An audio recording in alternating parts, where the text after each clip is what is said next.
staff, members of the gallery, all very welcome to the council meeting for the 24th of March 2015. And in opening the meeting, I'd like to acknowledge that the land we meet on today is a traditional land for the Kaurna people and that we respect their spiritual relationship with their country. We also acknowledge the Kaurna people as the custodians of the Adelaide region and that their cultural heritage beliefs are still as important to living Kaurna people today. Now I read you the council prayer. We humbly bow before thy throne of mercy, O God, our Heavenly Father, and seek wisdom and understanding as we face the duties of our united task, praying for the welfare of our city and the peace and prosperity of our land. In the name of Jesus Christ, our Lord. Amen. Please be seated. Declaration by members of a conflict of interest. Are there any conflicts to note tonight? Councillor. Shall I stand? Yes. Councillor, under your rules, is not an option. Yes. The only answer. I would like to declare a conflict of interest with respect to items 19.6 and 19.7. Right. Does that satisfy the requirement? Manager governance? And we need to name why, to note why. Councillor? Because member of the executive of Charles Cane Reserve Sports and Social Club and president of one of the clubs here as well. So can you have that just a bit slower? Executive of Charles Cane Reserve Sports and Social Club. And president of the West Torrens Lacrosse Club. Who are the subject of items 19.6 and 19.7? 19.7, but not 19.6. Oh, okay, that's fine. Okay, yep, thank you. Any further conflicts of interest, Councillor Bowman? Further conflicts, but just under 19.3 election board members from local government. Because you're a candidate?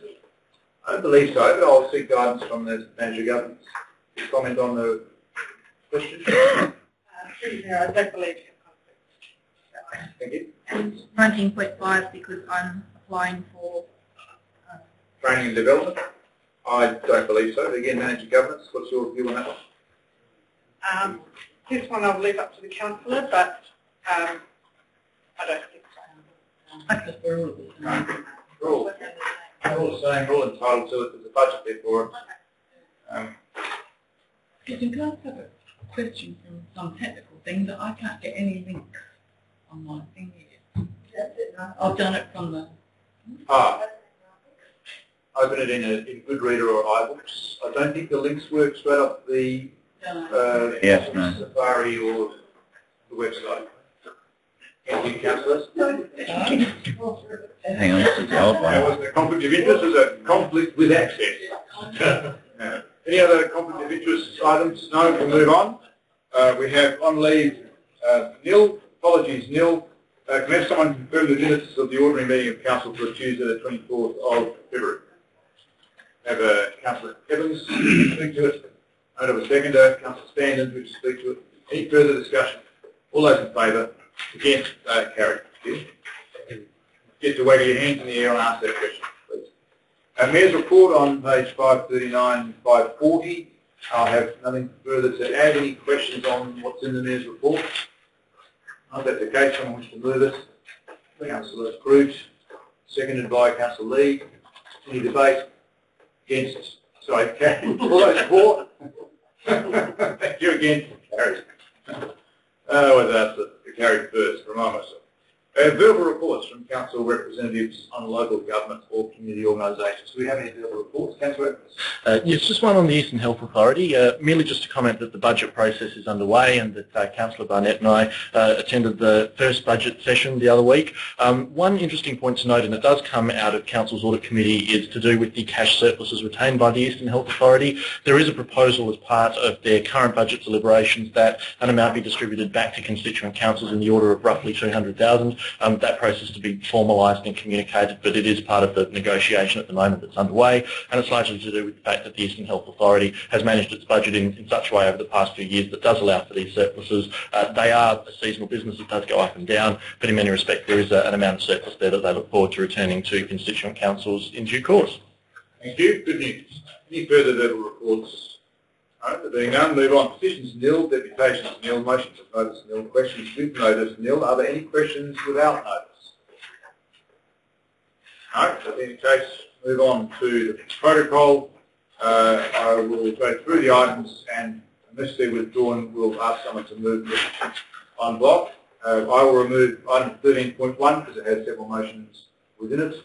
15.1, does anybody want to remove the Councillor Bowman? Thank you. 15.2, the Recognised Campaign Partners Network Charter. Anybody wish to withdraw that? 16.1, proposed integrated service station complex at 20A Main North Road. I will withdraw to ask a question. 16.2, Economic Development Strategy 2015 Shandong Missions. Anybody wish to withdraw that?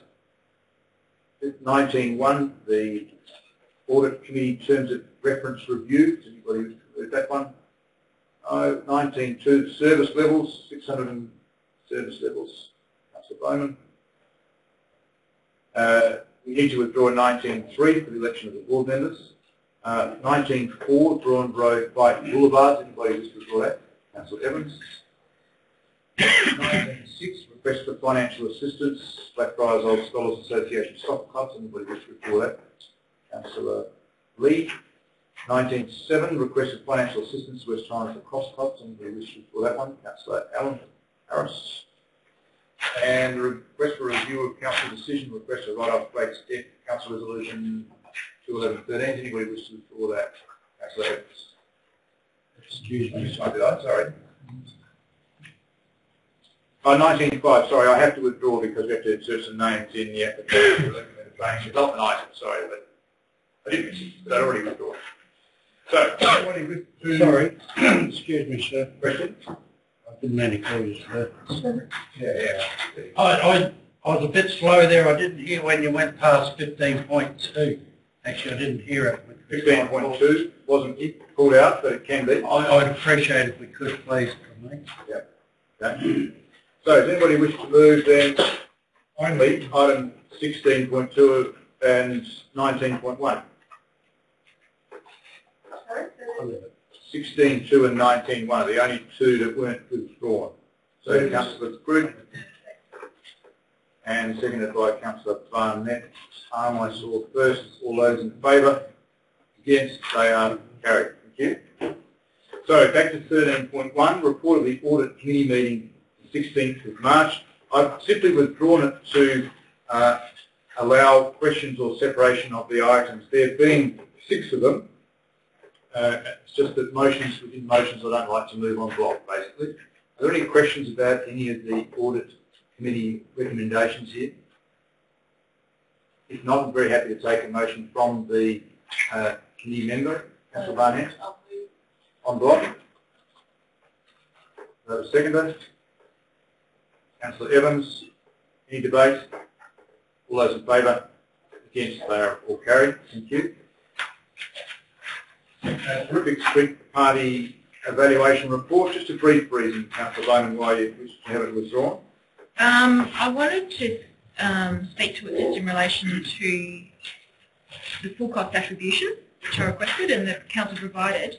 However, in the So you just have a question? A question, but also the wordings on the recommendation. Okay, and I wanted to give reasons for that. So that's just a brief reason. So let's just resume your seat unless you wish to move it in its current form. Like the current form. Okay. No. So we have a mover to get it on the floor. Councillor Grigg, wish to speak to us? Look, I will very briefly. I think the report's fairly self-explanatory. That when I was reading this report, I was thinking back to the conversation that the previous council had last year when we found out we didn't have a raised start. And there was a conversation at the time about whether the street party would work again and should we go ahead with the bike theme or a racing theme? What should we do as a council? And we really had a lot of good debate about that. And I think what I find really encouraging in this report, and I just want to acknowledge the staff who put the report together because it's very significant and there's a lot of work being put into that. And I think a very good report as well. Is that we have similar numbers to we had last year. And it's really become part of the culture of the city of Prospect, which is the street party. And, in previous years, I've had some feedback, some positive, some negative. I had very, very little negative feedback from the party and from the event as a whole, and lots of really positive feedback. And I think that's a testament to the quality of the event that happened and the hard work put in by staff and volunteers who put it all together. So thank you for the report. I know that the report is purely knowing this information and referring the process appropriately to the budget process. And I just really want to acknowledge Nathan, the Director, his time and his staff's time. Yeah, well done. Good. Thank you. You'll have a seconder. Councillor Barnett, do you wish to speak to it? No, I think it's a good report, and yeah, I think that it's just gone really from strength to strength. So I think it's second. Okay, thank you. Now back to you, Councillor Barnett. You had a question? Do I have to stand up? Yeah. Sure. As per before, you have no option under your rules. All right. Okay, so I guess a lot of you probably know the history of my concern. It's one of the biggest operational projects we have, so I guess I just wanted to understand and look at the figures, and I did ask for a full cost attribution, so I suppose as well as the budgeted amount, we had about $65,000 of staff hours allocated to it, which obviously, whatever event we put on, we have to allocate staff time to it. So I understand the complexity of that. However, I'd like to congratulate first and foremost the department and the council admin for putting a great event together, and so I'm not disputing the success of the event.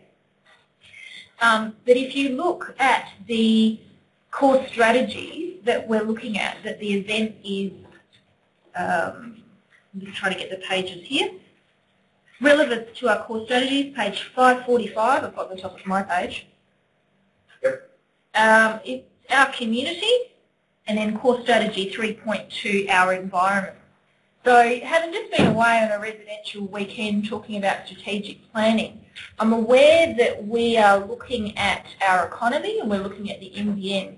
And I'm just concerned if we keep using the wording terrific and sort of business as usual and continue to do it, we're going to maybe lose the chance to host an event that links in more closely with our larger strategic goals. I want to see lasting economic benefits for the Prospect area. So I agree, obviously, money spent per head, it's a great event for the area, but I want to see some lasting benefits to the whole community. And it could be that we look at a major event, it could be a parade through all the streets of Prospect, going to the different regions, activating the nodes, it could be a light sculpture project. I think at this stage I just want to be a little bit more open-minded, it being a major event. So if we look at the wording with the recommendations on the final page, so if someone, not the final page, I'm just scrolling through here. Not the same page? No, here we go, recommendations. So the first one, page number, sorry? This is 545, my apologies. So we've got 4 parts. So if I'm talking to this and I'm wanting to change wording, can I do it in parts? You would seek to move an amendment. Perhaps just run through what you're seeking to change. Seeking to change. So basically, subject to budget allocation for a terrific and or tour down under stage start being endorsed 2006. A new terrific prospect. So in part 3 and part 2, it's talking about terrific prospect as the be-all and end-all event that we're going to have. So I guess one option is having where by doing this, I guess we are endorsing that they're putting forward a major event just for terrific, not an alternative. The recommendation, strictly speaking, is to refer the project to a budget bid. Right. So this does not lock us in. Right. It only makes the staff put it in the budget structure, and then we make a decision at budget time. So where can I have this conversation about linking it to a major event as opposed to terrific? I would think the CEO workshop would be a better place to do that, and perhaps during the budget discussions. Yeah. The street party could be part of that, but I'm just conscious of the fact we might just be repeating the same thing and not be mindful of the strategic direction of the council. Okay. Yes. Was that the main thrust of your change? Yeah. CEO, you were happy to take that on notice that we need a bit more time during the workshop to discuss this. So I think we can do that during the budget process. Okay. And if you could get your thoughts together about what sort of strategies you want us to hit, would be helpful, I think, too. All right. Anything further? Any other questions? No? Any other debate for anybody else? Councillor Rivers. I'll just speak to it briefly, and I think just to echo the report is a good report. I think it's a lot of time and effort that's been put into it, and I look forward to supporting the recommendations. More or less just feedback, since we are having the discussion around the report, is to perhaps look more into some of the strategic options that could be around. And what I mean by that is, say, for instance, we do have some opportunities to collaborate with other councils. We do have some resource sharing opportunities. We do have some efficiency opportunities. My understanding around full cost attribution is that's actually for the 2015 report that we've recommended. So council's put it in this report for the 2015 year, but it's for the next year, so it's the 15-16 period that we were looking for that report to include full cost attribution, and I look forward to receiving that. The report was very complimentary around Terrific Prospect, as it should be. It's a great event, but I guess in that sense it would also be good to know what learnings can come out of it. It would be good to know about some of those other strategic difficulties we've had this year, what resourcing may be required in future years, what the longer term strategy and vision is for the event as a whole. Ordinarily not required for any event, but given it is quite a large and substantial event, perhaps that may be some feedback to take on board. But other than that, I look forward to supporting the recommendation. Thank you. And I think recommendation 4 points to procurement and partnership approaches that tap into a little bit about what you were speaking about. It does, without too much strategic analysis in the report. So we've got a recommendation without a whole lot of analysis in the report about it. The director nodding, taking notes. See, he's nodding. Very good. Further debate? If not, Councillor Group, do you wish to sum up? Just very briefly to say a couple of things. One is that it's also very encouraging in the report to note that sponsorship income was up in a very difficult economic climate. I think that's a fantastic thing to have happened. Trader fees were also up, particularly with double the number, I think, of traders from outside the council area coming in. Seeing the benefit of the event. That's fantastic. And just to acknowledge, we talked before about the quality of the report, it's a very good report, but also acknowledging the gallery of Carol Ramsey, who's set box and offered out. Just to acknowledge her time as well. Carol. Excellent suggestion. Thank you. That concludes debate. All those in favour? Against? Carried unanimously. And yes, everyone endorses. Fantastic report. Thank you, Carolyn and Nathan, for your work. And Mark, the CEO, fantastic job. What did you do? Heaps. You did heaps. You and I mentioned there at all, actually. Anyway, we'll move on quickly, I think. Didn't fly. Didn't fly, yeah.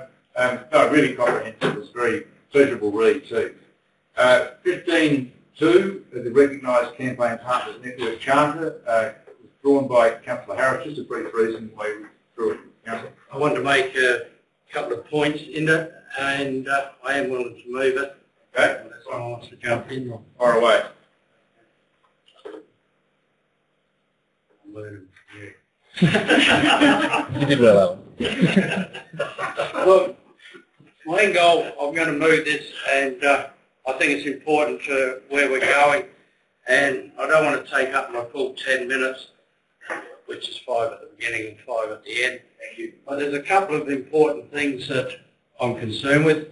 I always believe the whole show of this Recognised doesn't go far enough for our Indigenous people. It stops short in a couple of major areas.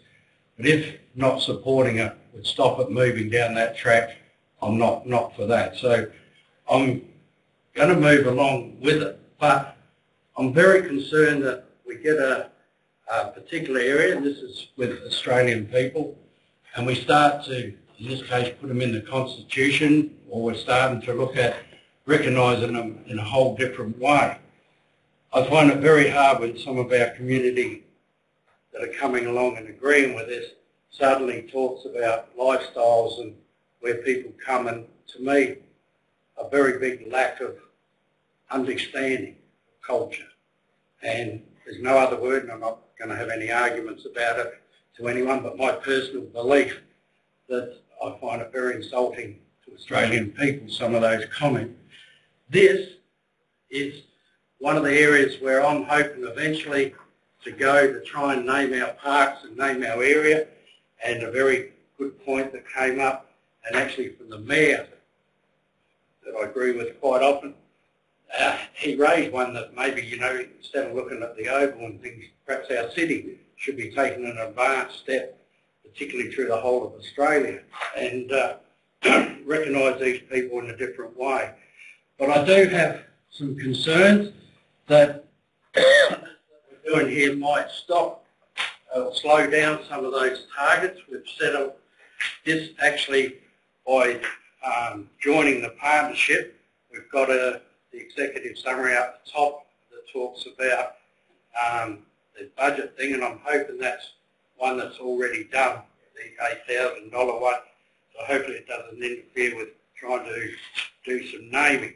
But I would like to ask all people, unless someone speaks, I'm not going to speak again, to really think when you support it, because I believe it's only a very, very small step for Prospect for what we have to do.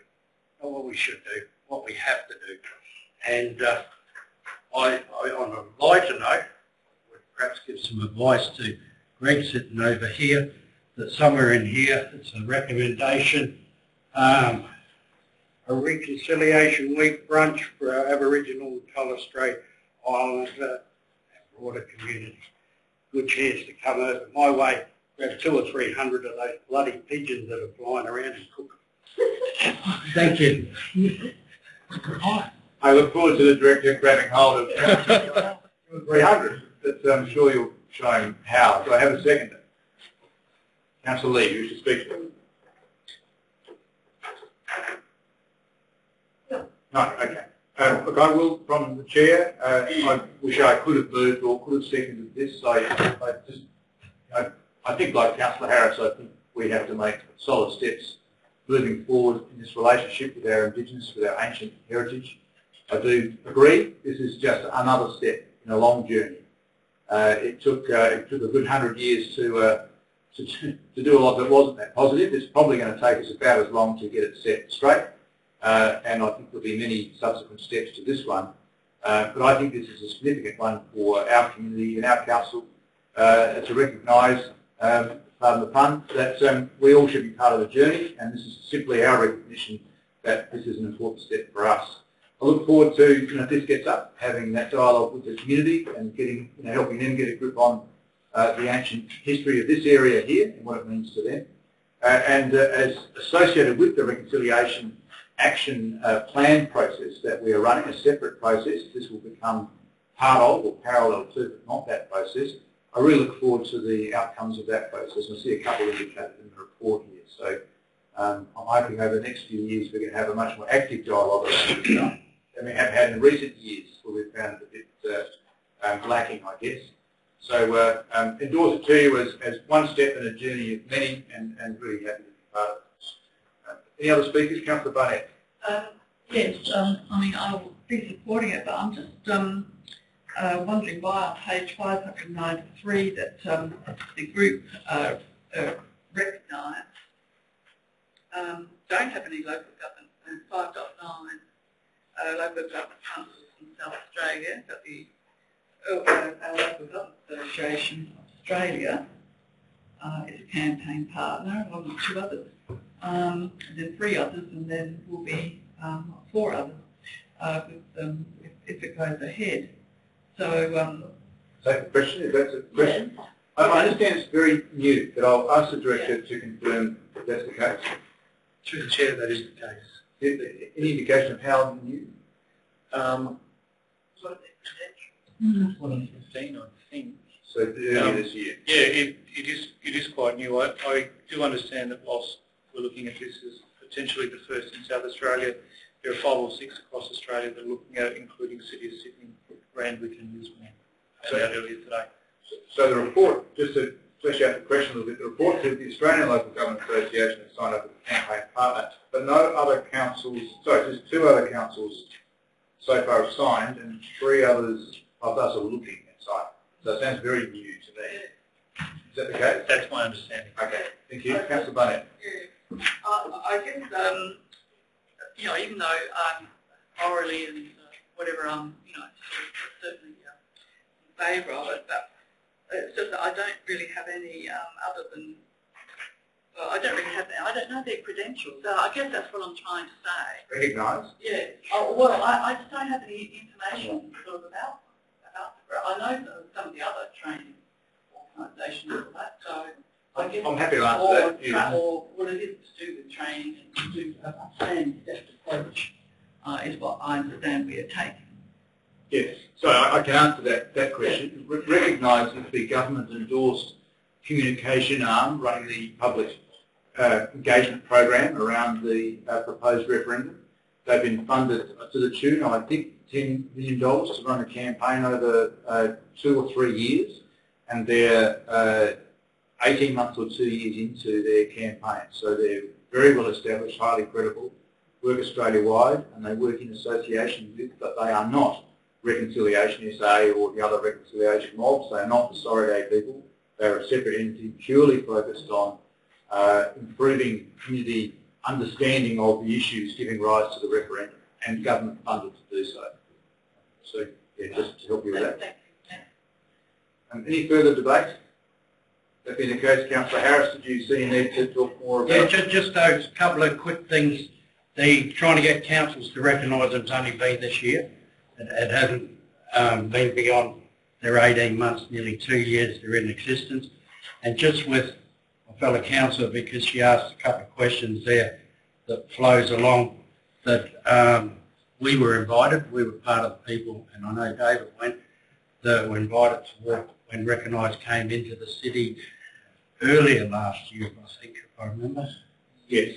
Somewhere about that.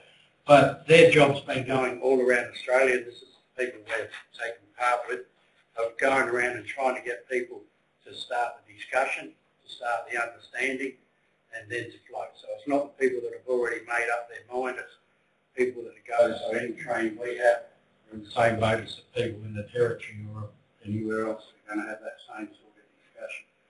But I think it's a massive step, and like David said, it's only for one sort of goal. The Mayor, sorry, said it's only for one sort of goal, and I think there's a few others that should be considered, but I'm happy to endorse this one in the hope of moving forward, and I'll point out the pigeons later. Excellent, says the Director and me. That concludes debate. All those in favour? Against, it is carried unanimously.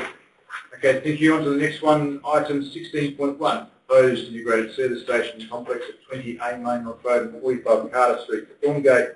I've drawn it just for a brief question. I'm pointing out this is the first application that's drawn under the Coordinated General Regulations, where it doesn't come through us, it goes direct to DAC. And my question is about process. A note this has been to our staff and our Development Assessments panel, the Country Council for information, and my question to the Director is, do we as a respondent get a chance to appear before the Commission to talk about our issues? And are you able to carry any wishes of Council with you if we do?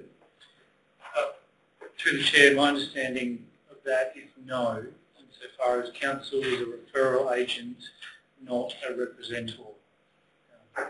So we've been asked, Council's been asked through its planning experts who it delegates planning matters to its DAP and staff to provide planning commentary, of which has now been provided in writing.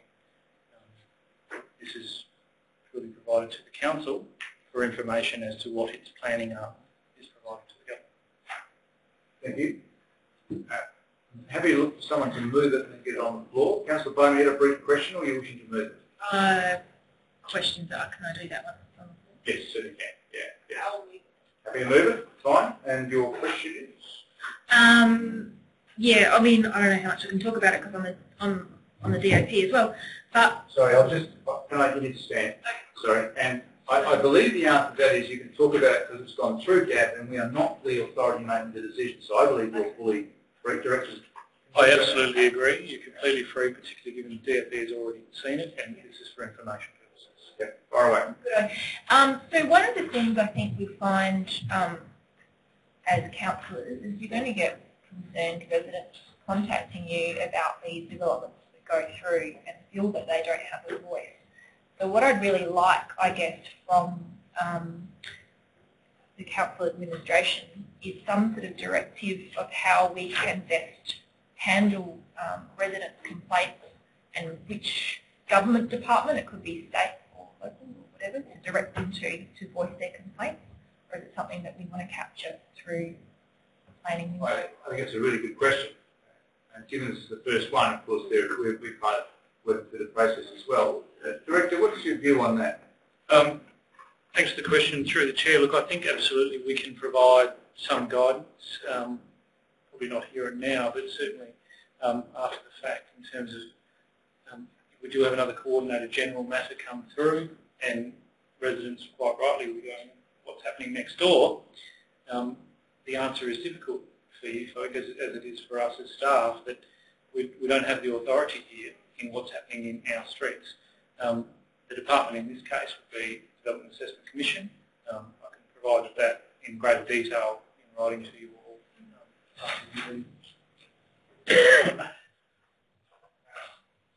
Yes, that would be good. Thank you. Councillor Bonan, back to you. Yeah, so I guess not even just maybe a contact number, but a way that we handle them. So for example, you know, people are livid or they're angry, and we actually do not have any control over what's happening. So, you know, do we be antagonistic by saying, you know, ring this guy, complain to them, or do we sort of, you know, slow it down a bit, get them to put it in writing and address it to you? I guess I just want a bit of guidance how best to handle it from a council perspective, so we're not annoying DAC either. I'm going to have a go at answering this one, because I think we're going to start in a difficult spot, because some of this is about regulatory control and some of it is about politics. In terms of the regulatory control side of it, it's referred to us for comment out of courtesy, really. I don't know that there's a legislative requirement for them to refer to us. Interested, Director, can you answer that one? Through the chair, I don't believe so. I think it's just a practice that's established. Okay, so you're not even, I don't believe they're required under the law to even ask us our opinion. So I'm kind of a bit churlish about that. So under the law, they have to go to the circle, if it's category 2, the same dimensions that we do, or the same description that we do. And those people have been in touch with me, and they are certainly putting representations in and have asked to be heard, as is their right. Our right to be heard is not that, well, since it's clear, we're not able to be heard. In terms of people outside of that referral zone, look, I encourage people to write in anyway, and if that authority has been taken away from us and it rests with the DAC, the politician in charge of the DAC is the Minister.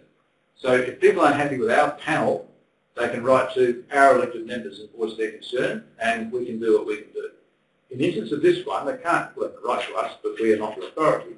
So I recommend they write to the equivalent of us, which is the Minister in charge of DAC, and make their concern known personally via a letter directed to the Minister. I'm not quite sure what else to do. They could write to the local member, but our local member is not a member of the government, but nevertheless could be useful. But it is a state process, not a local process. So it has been a long-winded answer, probably not the answer you would have got from the start, to be fair. They are options open to every constituent. Anything further, Mr. Mover? No? Do I have a seconder?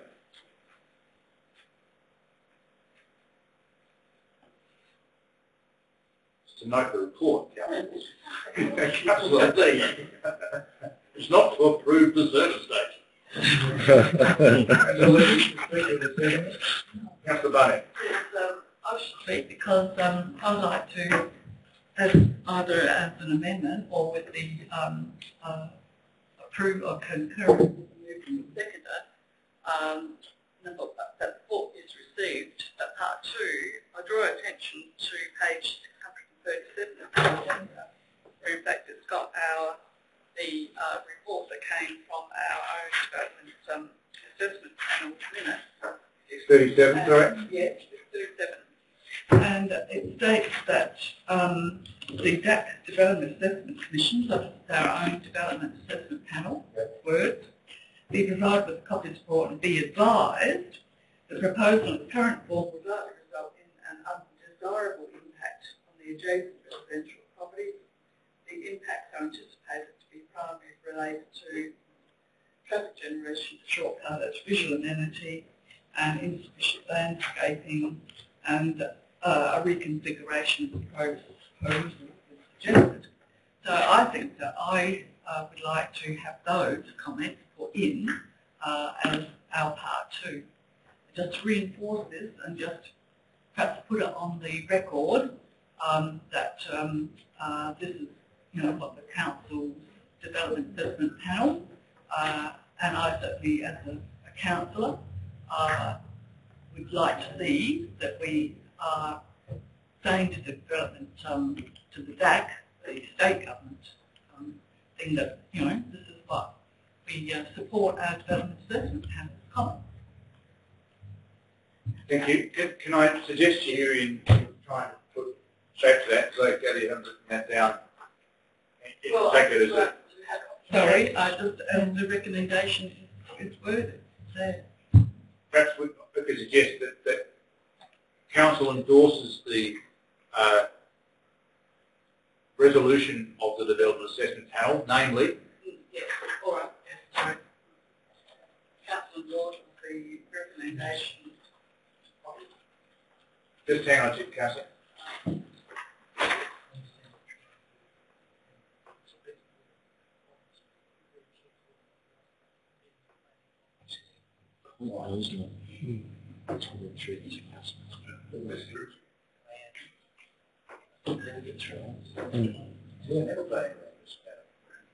And this is why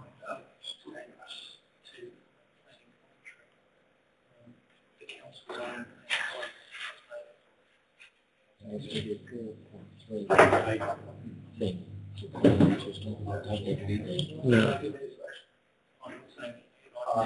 Is it authorised? Because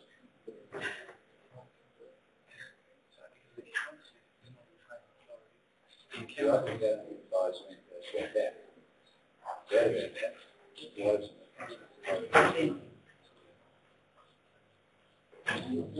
So before that time, this is one.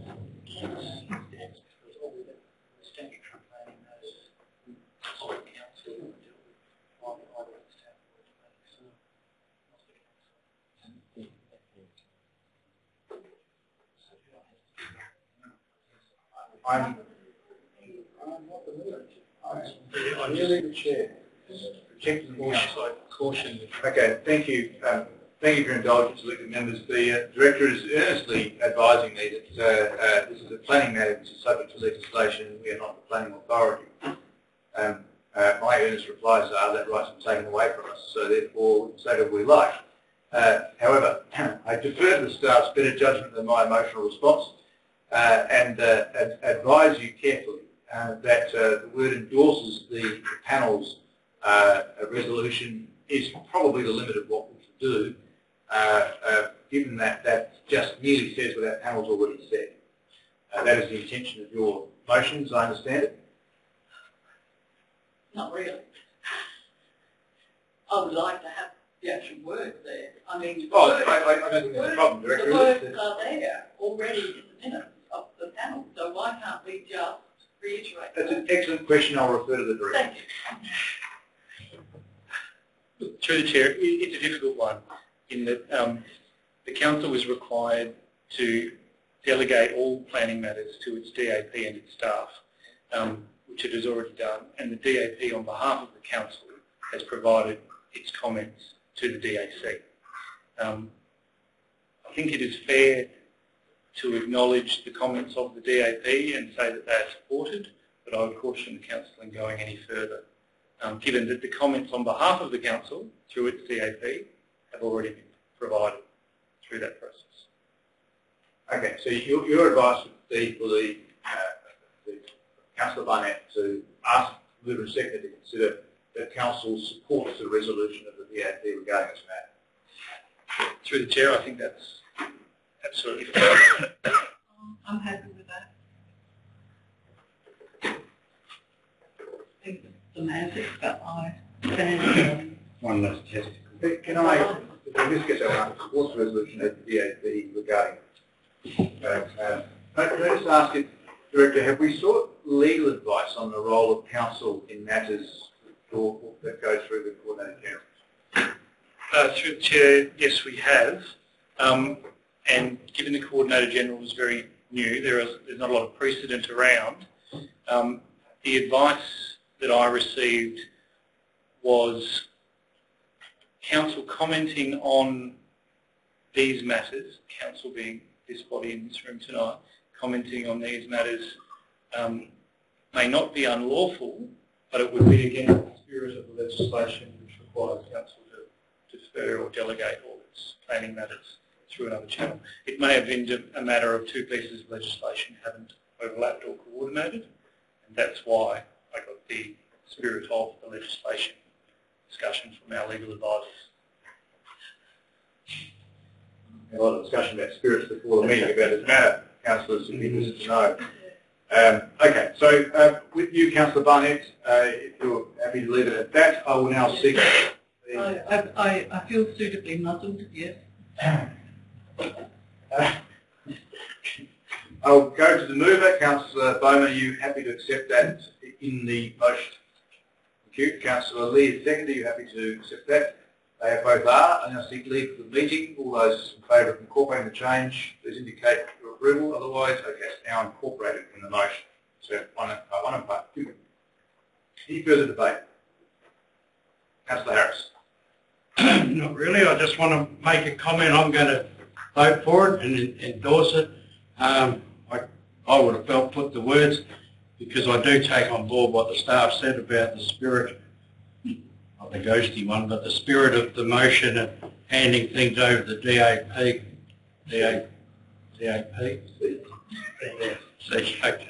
PC. whatever. And my thought is, though, it was something that was pushed on us. We used to do our own. It was asked a question a moment ago, and it was a track to go down. And I believe that this building came to us like it was. The majority of people here, and I'm not speaking for them, the majority here would most probably take that same attitude. So my spirit is, hopefully they take on board, read that, and they say, well, Alan feels like that as well, and others. Thank you. Any further debate? Councillor Bowman, just to sum up. All those in favour? Against, it is carried. Again, unanimous. Next item that hasn't already been decided upon is item 19.2, service levels. Councillor Bowman, brief reason why you pulled it out. There were a couple of parts of our character service levels that I wanted to pick up. I looked at our strategic plan. Yes, thank you. And up there.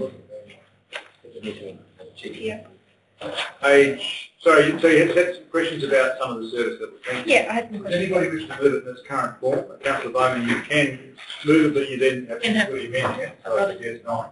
No. Anybody else wish to move it to the floor? Councillor Brooke, wish to speak to it? Do I have a seconder? Councillor Stanton, wish to speak to it? Back to you, Councillor Bowman, to ask your questions, and page numbers would be great. Okay, thank you. There's just so many of these ones before. All right. That would be much easier, Christina. Paper. Yes, thank you. So our character.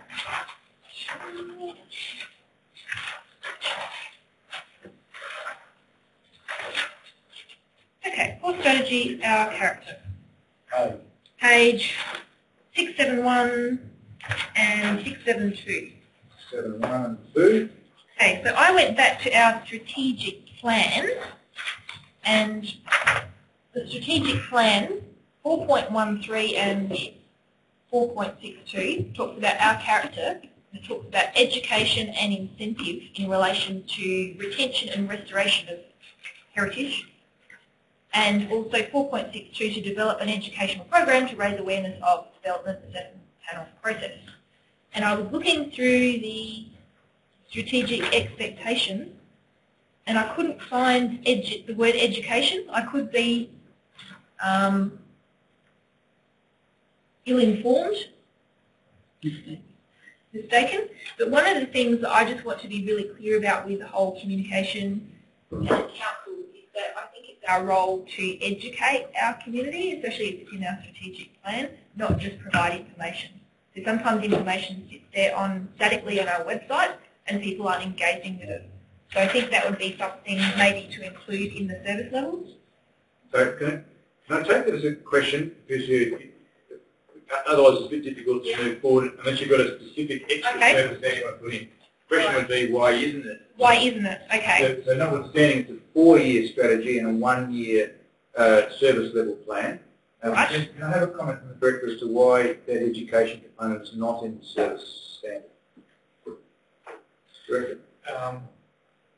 Through the Chair, I don't have a specific answer on that at this point in time. I'm not clear on what educational plans we had in place in relation to our character, which may be why it's not in this year of the service levels.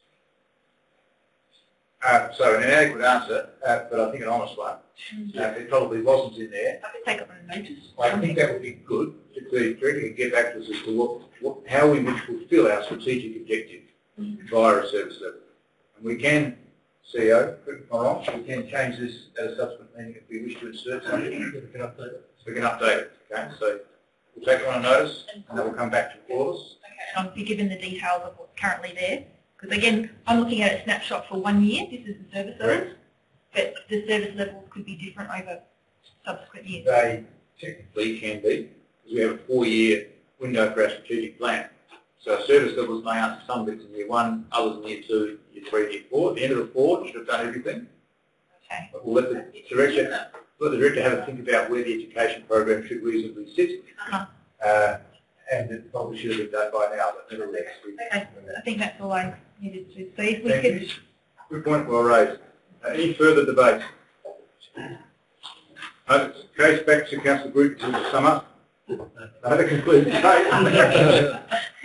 All those in favour? Against, carried, again unanimously. Next item is 19.3, the election of board members representing the local government groups. This is a little complex in that there are 14 nominations and we need to put them in order of priority. I think this may best be done via a suspending meeting of ceases until 8:30 should be needed. I doubt we will, but this gives me a leeway. Can I seek leave of the meeting to suspend the proceedings until 8:30? All those in favour? Against? There being none, it does suspended. And I'll just start debating for those of you who are new. We do this every couple of years. We choose the board, and of the 14 names, the priority is important because first past the post gets the first position, and so on and so forth. 14th and 13th don't get a place on the board at all. Positions 9, 10, 11 and 12 get deputy positions or proxies for board members. So the board member can't make it, they step up into their place and become a decision-making person at the table. Often the proxies will attend every board meeting, some don't. Proxies are generally tied to board members from their region. So if there's 2 from the east and there's a proxy who's from the east, they'll generally be tethered to them. So they only get to be a member if one of those 2 can't make it. Okay, so understand that priority is important because firstly board members, then deputies, then you haven't made it, terribly sorry, 13 and 14. Also, what's kind of relevant but not as structured is generally the vice presidents are chosen from those who have the largest amount of support from the sector. It's just a nice way of tying in the general feedback. So whoever we put 1, 2 or 3 is likely to be considered for vice presidency. So there's no rule about that. That's just been practice and custom. Now, there are a number of nominations. So we have one amongst us, Councillor Bowman. Do you need to leave the room? I think we had that discussion before. We don't believe you do. But ordinarily, we would put our person at the top of the list, number 1, because we know you best and others don't. So it's unlikely you're going to get number 1s from anybody else, to be perfectly factual. Right. Yeah. Do you have any objection to us putting you number 1? I don't mind. You have to assess me on my merit. I mean, because one of the things, obviously, for local government is experience in local government. So it's not one of the things that I necessarily have a lot of. Even though in my previous role I used to teach a lot to local government, which I guess where my communication things are quite strong and keeping things simple and concise and whatnot. And there will be a lot of established members on the board, so I might not have that experience, but I've got some other experience that may be useful. So I guess there are some really good candidates, so I would expect you to make the best choice, and obviously David might have some you know some of the I know so the players, pretty much all of them. and I would take your guidance as the other councillors would on that. Yeah. So,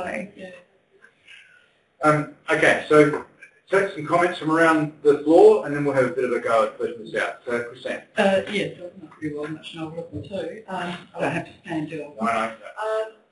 Yeah, so I guess what I'm looking for is, like, you know, I'd like to have a good blend there. I think we've got a good opportunity to have a blend of experience, a blend of those who, you know, like Alison, put their hand up as a first timer. How else do you get, you know, anywhere or experience? And this has been, I don't think it's so much now, but traditionally it was always, oh, you know, it's always in there, it's always certain there, you know, that sort of stuff.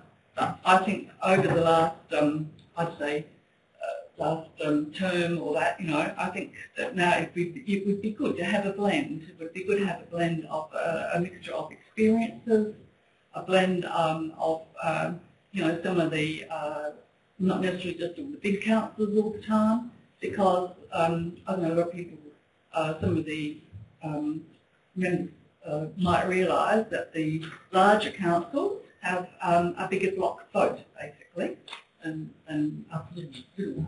Not on board. Sorry? Not at board level. At general meetings, that is, not at board. Sorry, yeah. All right, so just forget I said that. Okay. Getting carried away, getting too far ahead of myself. Yeah, so, and, you know, dare I say it, a mix of gender. I think that would be a good indication to our community, to our council, that, you know, not just, yeah, that we do have that sort of mix there, and yeah, so I guess that's what I'm looking for. And also traditionally, I think all, you know, without saying that all be, you know, all good people, and they've all got different skills and experiences. I also think that taking on board most probably that the top three would most probably be ones that we would consider to be perhaps the more experienced sort of leaders, as you have perhaps said. And well, that's what I was going to say, is that traditionally we've always leaned to support, where possible, our eastern region of council as well, because it's very important to us for eastern region to be able to have that sphere of influence around the place. So I think that's something to consider. All right, so there. Yep, well said. And having a look down the list, sorry, as you were speaking, you raised several good points. We have only one from the south, which is Lorraine Rosenberg, Mayor of Onkaparinga. In the south, but part of our eastern region is Unley, which is near Lockie Klein. Kind of in the south, but also east, really. He's Glenn Spear he's the Mayor of Mitcham. From the north, we only have one, which is Gillian Aldridge, Mayor of Salisbury. We have Councillor Peter Jemison from Port Adelaide, which is still in the north and west. I kind of come from the west and north. Yeah, that's right. Well, Port Adelaide's tricky because it goes from Clemsick way across to Outer Harbour. It's in the northwest. We have one from the Hills, Phil Sprague, who's Mayor of the Adelaide Hills and has been on council previously. All those names I've mentioned have been on, board previously, apart from Glenn Spear is new to local government. Now, from the east, there are a huge number. Sorry, before I get to the east, the west, there's one other from the west, which is Angela Keneally, who's the Mayor of Charles Sturt, that has been on council for a while. Now, from the east, we have Robert Breer, Mayor of Norwood and St Peters, Sue Clarahan from the City Council, which is technically in the eastern region, but not part of ERA.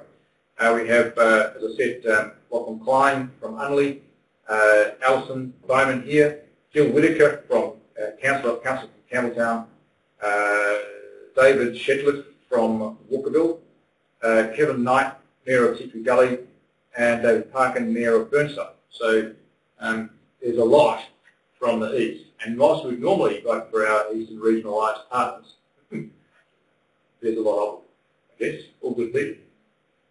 In fact, I can't see too many people on here who wouldn't be good on the board, so it's very hard for me to rule people out. I only don't know one, which is David Shetford, who's new to local government, I believe. I'm reading his stuff in Walkerville, but has a skill set that's of interest. Apart from that, there are people who are new to the mayoral role, but have been around for quite a while. So it's hard for me to say there are people here who would not be good for local government. So I suggest the way to work through it is that we go by regions and do our bit to make sure the whole metro area is covered as best we can. In that sense, you would think that Mayor Rosenberg's got to be towards the top end of it, because she's the only southern one, really. Sorry.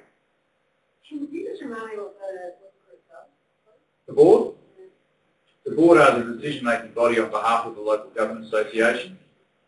They drive the agenda in between general meetings. So the 2 general meetings each year are a chance for us to put forward motions to shape the policy direction of the LGA. The board basically takes all of those motions and works out how to make a program of work, but it also deals with everything in between those general meetings. So the whole pension and concessions campaign has been run by the board. The campaign to try and get back our supplementary road funding is run by the board. The whole political agenda of the LGA is endorsed, effectively run by the board. So all our lobbying for grants, for changes in legislation, for protection against legislative changes at state and federal level, entirely run through the board.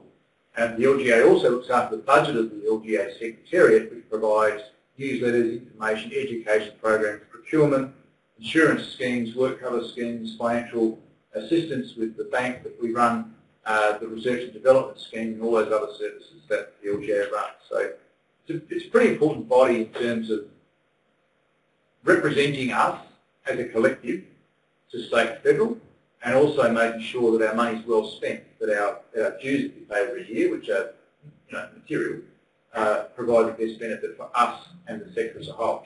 So they meet every 2 months, and the executive meets every other month. The executive is 2 metro vice presidents, 2 regional vice presidents, the president, and the past president. So there's 6 on the executive. Okay, so on the executive working reasonably hard. Does that answer the question? Yeah. I'd like to suggest that then we put Mayor Lorraine Rosenberg and next. As number 2? Yeah. Yeah. Then perhaps Mayor Klein.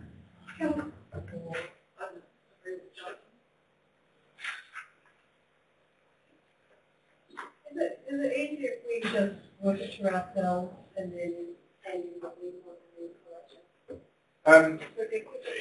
It's not quicker, but I could probably get some feedback from you all and read it back to you what I've assimilated. It wouldn't be a very formal process. One council did take a vote, ballot, on every single position. I think that's really not a good use of time. If you want to take a ballot paper and number it, then we can do a good job up here of trying to pull that together and read it back to you. And if you're happy with that, we can move forward on that basis. Does that sound like a process? Does that have where they're from? No, but I can read that out to you. So let's get some ballot papers. Oh, it's in your agenda. Yeah, let's do that then. Come on, let's do that. Let's hand some ballot papers out and you can have a go, and I'll try and pull it together. The information is in your papers on page something or other. What is it? 718. Thank you.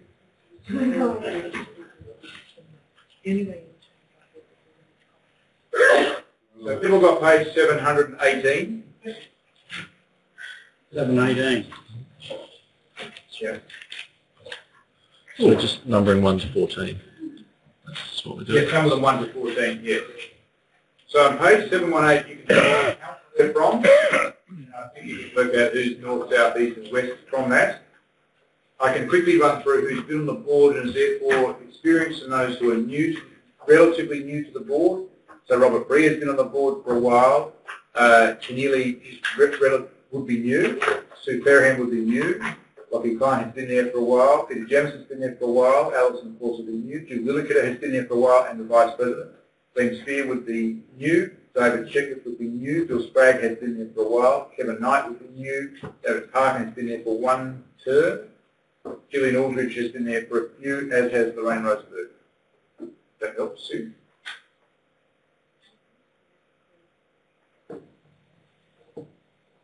And just to make sure this is not a voting process, this is an information gathering process, so that really clear to people. Oh, so we can keep our eyes open, we don't have to... Correct, yeah. And you can chat with each other if you want. I thought it was a secret ballot. Which ones are the mayors? Say again? Which ones are the mayors? On page 718, you can have a look at. Oh, thank you. Yeah, no, I'll find it. Sorry. Yeah. And it's on the screen. Thank you. Oh, thank you again. Jacob Sky. You drop it on the call, you can figure it out.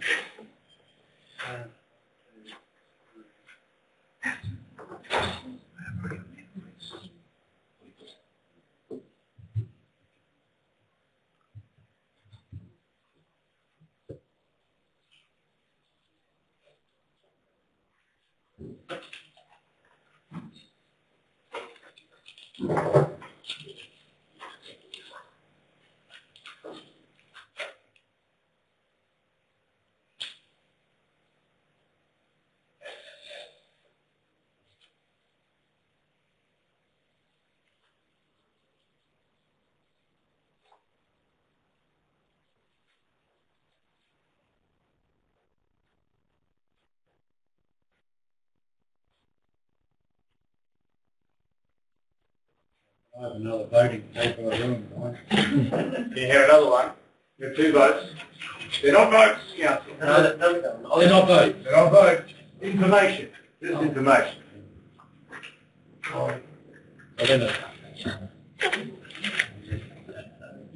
You doofus, yeah. They finished already. Any other tips, Christine? Oh, Alison 14, but I'll just scroll down the 4.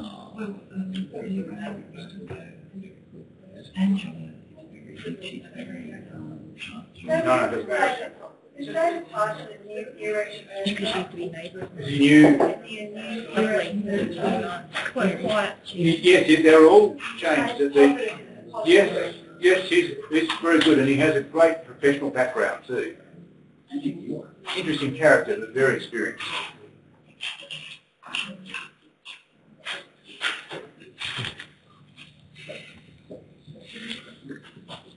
This is going to be. So does that make 14 people? Yeah, that's where I made a mistake. Who else should we put down towards the tail end? Who else do you recommend putting down towards the tail end? A bit like who? I will take responsibility for trying to make sense of it. And last name? I may ask for it. If I go in that one as well, Yeah, will at least be 2 weeks over. Well, not really. Oh, not a little bit. I think it was there, I'll be there, I think Yeah, I mean, I think Can you get one at home? I'm happy for you to lean over your shoulder and chop off. Tuesday or Wednesday. Are you nearly done? Yeah, I'm about. Because you just put on to the one and then started from the top of it. A little bit of a collection. Yeah, thanks, mate. 2 ones. Al's got 2. Really helpful. Is this going to be like herding cats? Yeah, that's okay.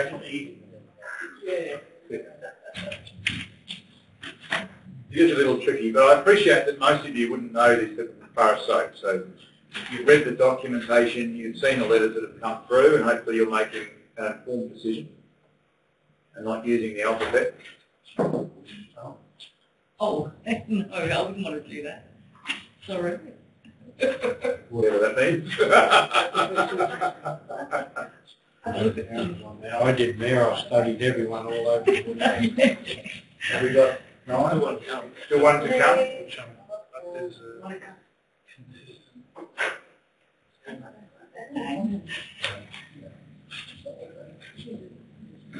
Can I grab another paper?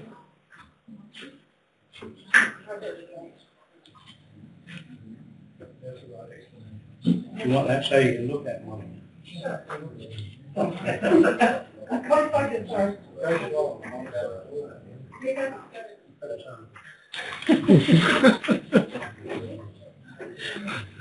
Bring your camera up.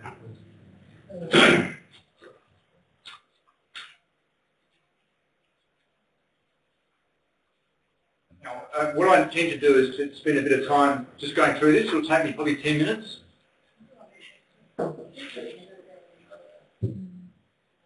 Really? Give that a go. Good idea, Jenny. Good idea. So because this has been a meeting procedures, I recommend you take a break, get a cup of tea, whatever, and we'll resume again at about 17 past the hour.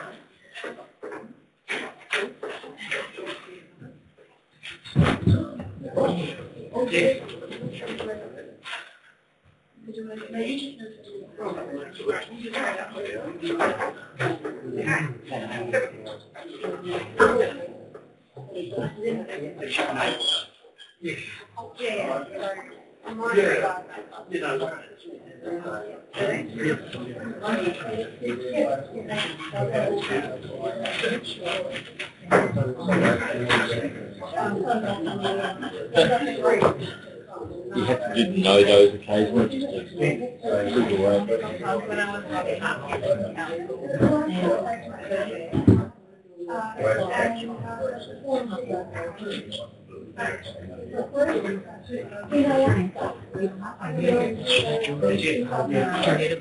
The loan schedule because we try to put everything through for the 20 to finish on 2023. And aware of that. Okay.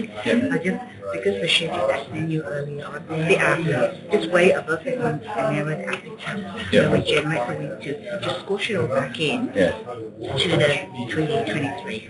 No worries. So what we're doing tomorrow, if it goes through tonight, we'll have the documents ready, and we hope to have the checks ready by Friday, if not Monday.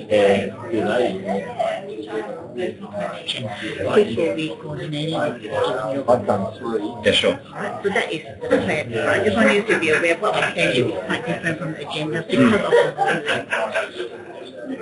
I don't think either of us would take that one. No, but that is the worst scenario. Cool. No, I've got a copy last year anyway, I haven't said to say that I'm back. Oh, yeah. You've got your pride. You've got to get it right. You've got to get it on the side.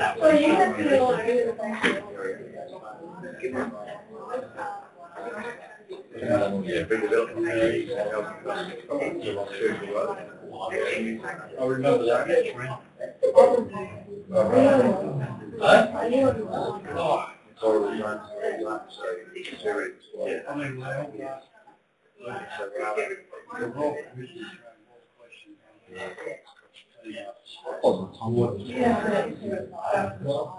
I'm trying to get the tax line up there. Our own council is really a lot of times the residents, often you don't know what.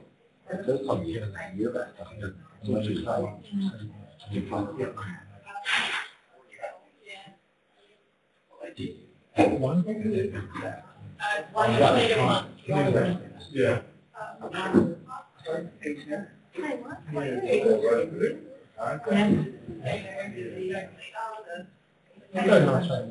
They're all wrong.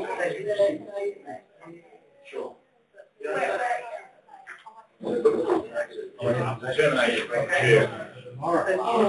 Get rid of that. Spreadsheet, good idea.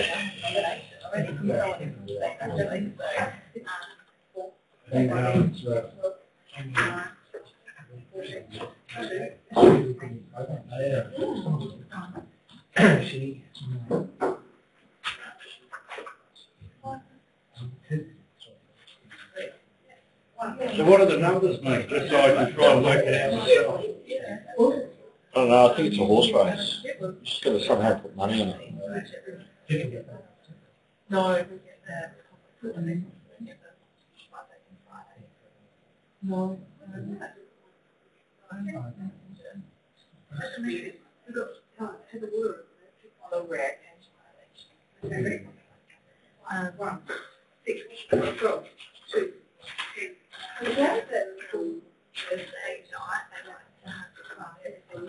just complete. Even I can take this a week. Yeah. But then we don't know. So you're going to go to the school in Turkayava? Enough for you and I, either end of the road. Hello? Yeah. Which was a big muscle. We're getting dragged along the other end.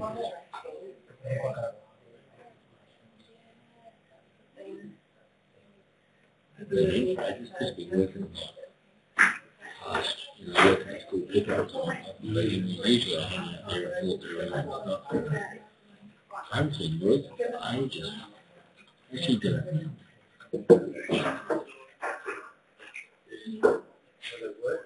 Yeah.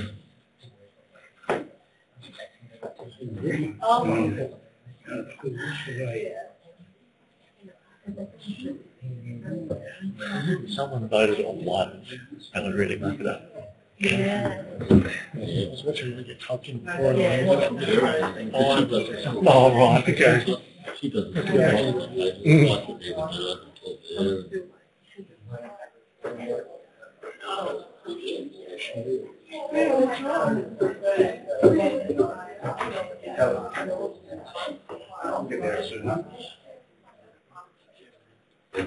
Yeah. It's not a bad way to do it, really. Probably the easiest. We should be here all night.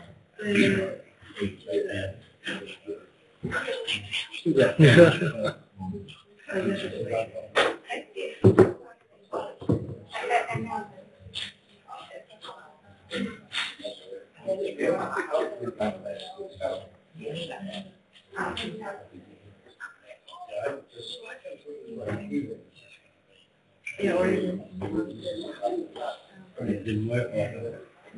A few emails. Yeah, oh, it's just a bit of everything. So, the thing is, if I don't have this, I forget stuff. It's gotten to the point that all this technology and reminders, it's all very well and good, but I think I've lost people on 15. Yeah, I wake up in the morning, I think, what am I doing today? You know, if I don't have it, it's crazy.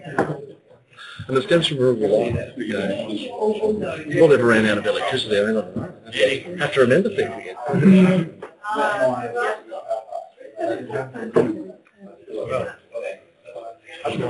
So did you? the only thing like 9% power.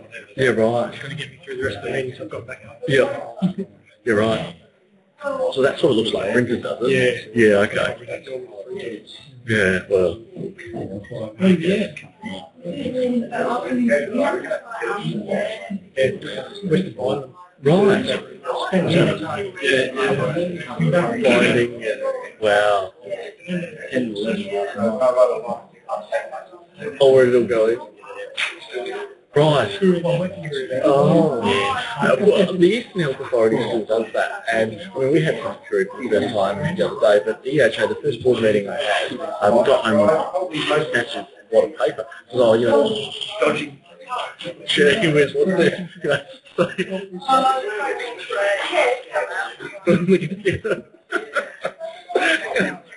Just show me the map.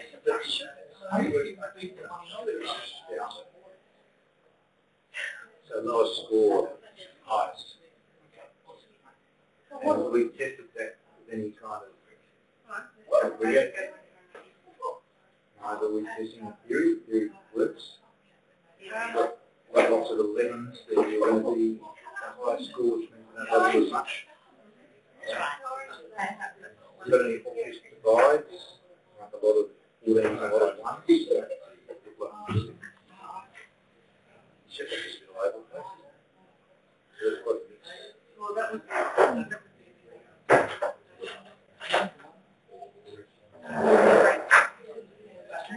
Nathan, did you get many people at the Thomas Street Centre? The yeah. No, I don't think it was a lot. Yeah. Yeah. And then they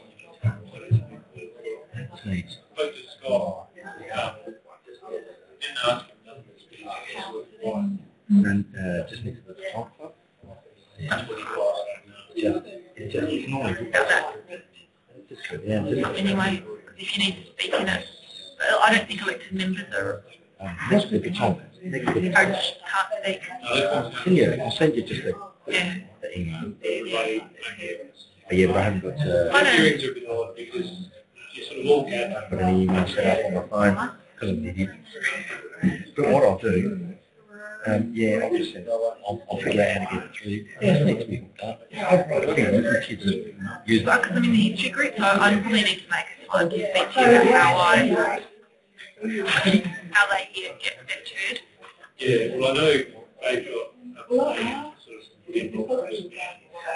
I don't think that's the I would encourage that to happen. So it's clear. So I think. Is it up? It's great. Okay, members. I did say we'd be back at 8:17. I think I'm largely on track. That's plus some miracle. I just thought I'd point it out. It's purely coincidence. The staff have entered the comprehensive information source gathering process into a spreadsheet, and lowest score lifts to the top and largest score to the bottom. So in other words, if we gave someone lots of 14s, they would be number 14, and lots of 1s, they would be number 1. So what you see here is that raw result put together in front of you. Now, my observations from that is that's perfectly workable. I now, looking at it, realise that we have an abundance of talent, and I just want to draw a couple of things to your attention. One of them is that Gillian Aldridge, Mayor of Salisbury, has been a good egg, useful. No reason not to love her. However, we've put a Northern Council at number 10. So north of us, we have nobody. Jill Whittaker, some of Campbelltown is technically small. Everyone thinks of it as big. So north of us, we have Port Adelaide, Enfield, Salisbury, Playford, Gawler members. And I wonder whether we should have a northern person on our board a little higher. It's an observation, not a direction. Well, that's the... This is where it gets a little tricky. And I can say that Peter Jemison's been there and very dedicated, and David Parker has been very useful. So, but it's very difficult because we have a number of good candidates this time, which I'm very happy about. Now, if I was to suggest where we would put a northern representative, I would have thought perhaps at number 6. Well, no, he becomes number 7 and so on and so forth. Oh, they're going to change all this. Yeah, I would just put in a northern rep, because that would mean we have Alison as our east, Lockie Minus east, Lorraine south, Angela west, central, then a north, and then hills, east, northeast, east, which is probably a reasonable geographic compromise.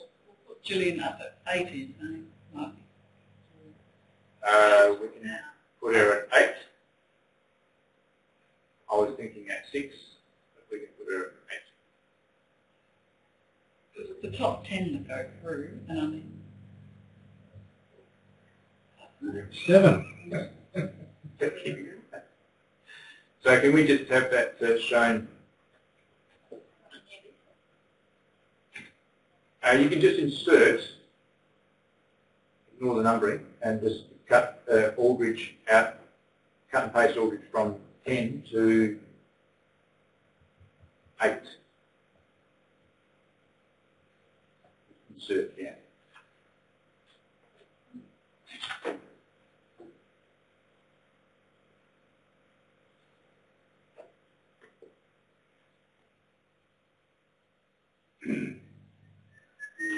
Someone from somewhere might just say, we'll give her the flip up north. only that bottom two, and you're going to go down 2 peaks. True. I'm just thinking in terms of what we want to do in terms of coverage. I always like to think that we make a selection that's on the behalf of the whole metro area, not just clustering people around ourselves. So I think that's a good mix of different things. They just need to help. So is she from northwest or southeast or Salisbury. I know where Salisbury is. Oh, where does she live? Is that a northern suburb or southern in the west? But where she actually lives? No, where? Well, only you've got an east. Yeah. Or that, sort of West. So I just wonder where Salisbury is. Is that a northern suburb or North. No. north? Okay. Oh, so if I run through this in terms of geography, we have Alton, east. Centre. North, right? It's the centre of the universe, right? Lachlan is in the eastern region, but inner south. With Lorraine, the southernmost council in the metro area. Keneally, west. Sue Ferrahan, central. Hillsbag Hills. Phil Whitaker, east. Tilly Norwich, north. Robert Brea, east. Ben Spear, inner southeast. Peter Jemison, northwest. David Parkin, east. David Shetland in the north, but in the eastern region. And Kevin Knight, northeast, but in the eastern region. So there are a lot of inner councils. We only have 2 outer councils, being Salisbury and Onkaparinga. On balance, I think that's a pretty good mix and defensible, I think, from a geographical point of view. Okay, any other questions, comments? I'll pull us back in session and ask someone to move that way. Anybody wish to move? Councillor Harris, wish to speak to it? No, do it second. No, if you want. 5 minutes and then I'll see if I need the other 5 minutes. No, I'm quite happy to move it, particularly because number one happens to be someone from the fair city of Prosper. So on that camera, remember that. I'm sure the camera's got a memory, but anyway, we'll work with that. Do I have a second? Councillor Barnett? Councillor Lowe? Councillor Lowe? A second that you wish to speak to? I do not wish to speak to it, no. Okay, very good. Do we have any further debate? It was very quick. Well, there being no further debate, all those in favour? Against, it is carried unanimously. Thank you. The next item on our list, sorry, it's a bit of time, that's always tricky. Thank you for your indulgence and help. The 19.4, the Brawn Road Bike Boulevard, withdrawn by Councillor Evans. Just a brief reading, Councillor, while you withdraw it. Looking forward to supporting it, but wish to move an amendment. So therefore don't wish to move it. Do I have a mover to get it on the floor? Councillor Barnett? It's not to get it on the floor, but because I like it. As the mover, is that the end of your speech? Just reminding you that... Yes, well, I have another. Okay. I mean, that's a great speech because I like it. Just making sure you're aware of that. Now, do I have a second? Councillor Groot, who's to speak to us? Oh, I can see. Yes, I do like it too. But look, just a point I was going to make in here is I think we just need to be very careful to make sure that the right-hand turn to Fitzroy is reflected equally in this program as well as the program. I'm aware of it, and I know that we met with T earlier tonight to remind them of that. I just think that's a really good outcome in terms of that banned right-hand turn. We just need to make sure that that is consistently applied to this project and also the other Victoria Terrace upgrade projects. But yeah, very supportive of it. It's a great initiative. Okay, thank you. Back to you, Councillor Evans. Thanks. So should I move the amendment now? Is that... I was trying to ask a question about anything. Did you move? You seek to move an amendment straight away, Councillor? Okay. And it is now. Okay, so just to tack onto the back of the existing recommendation, so community consultation is where it finishes, and my amendment is to include the words and requests consultation in the form of a letter drop be extended to include all streets impacted by the bicycle route, north of Brawn Road and up to and including Miller Street. Have you got Sure. something down at all? I do, yes. Why don't I just give you the... Around. And whilst you're doing so, I will ask a question on your behalf. Does the proposed consultation area exclude that area? So the report mentioned that there'll be a form of consultation, but that the letter residents on Braun Road, this is merely extending that letter drop to occur to a couple of streets that are north of Braun Road as well. So I asked this question earlier and I thought it was much more than just Braun Road. All residents south of Beatrice Street between Churchill and Prospect. Okay. But not north. Not north of Beatrice Street. And the purpose of your amendment is? To include the streets impacted up to Miller Street. So the route includes Miller Street and passing through Alexandra Street. Yeah. It's to include those streets in the letter drop as well. Just the street that the route is on? That's correct. Not the broader area? Yeah, that's correct. Thank you. That's nice and clear. I'll just ask the mover and seconder whether they're happy to incorporate that. Seems sensible to me. Councillor Barnett.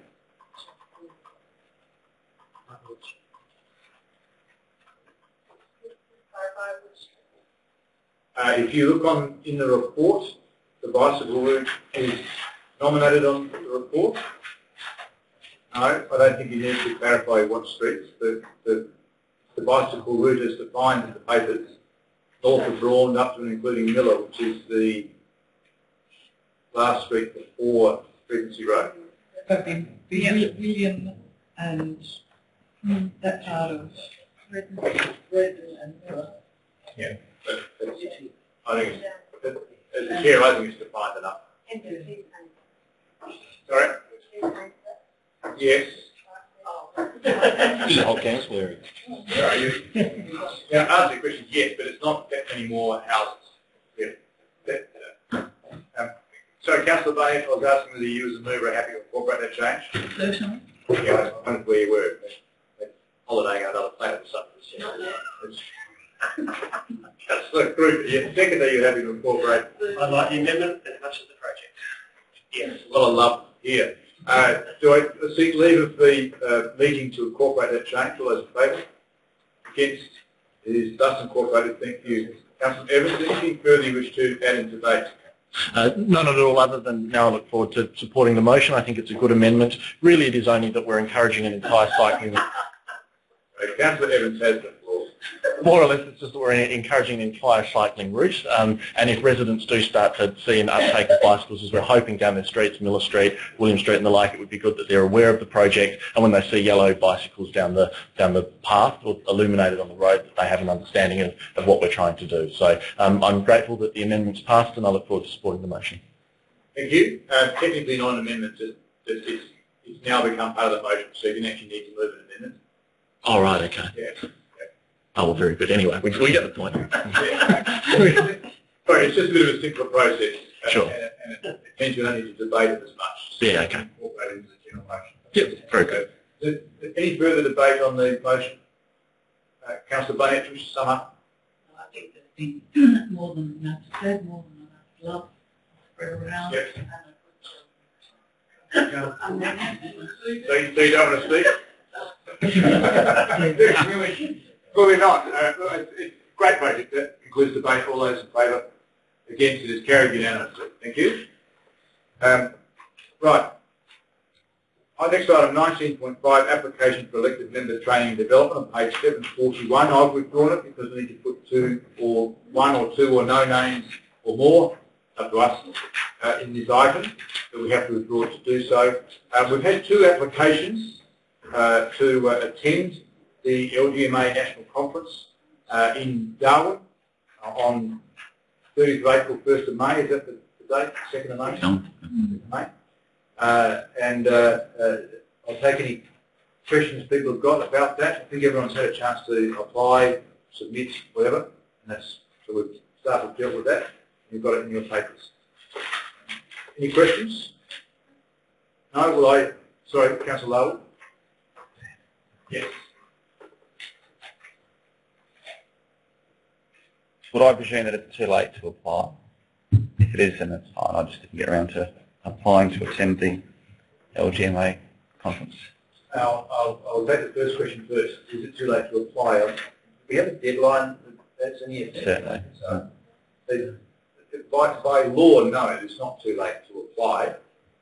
We just need to make a decision tonight to get it moving. because it's the bookings need to be made.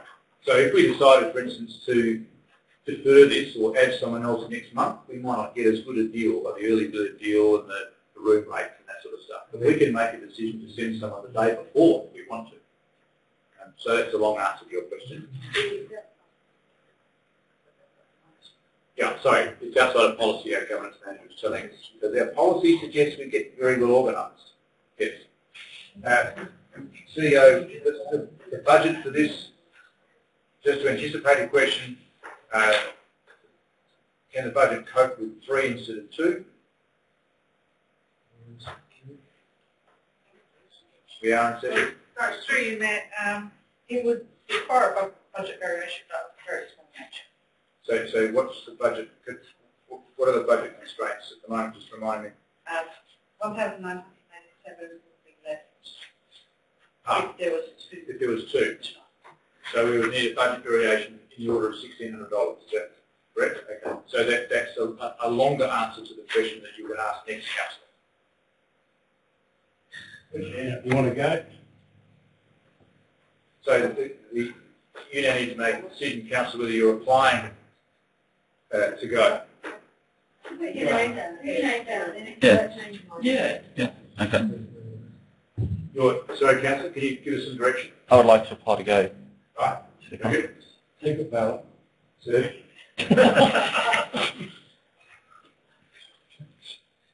I think we've discussed this plenty of times. I encourage everybody to go to these things at least once and hopefully more than that. So I don't have any problem in more than one councillor putting their hand up.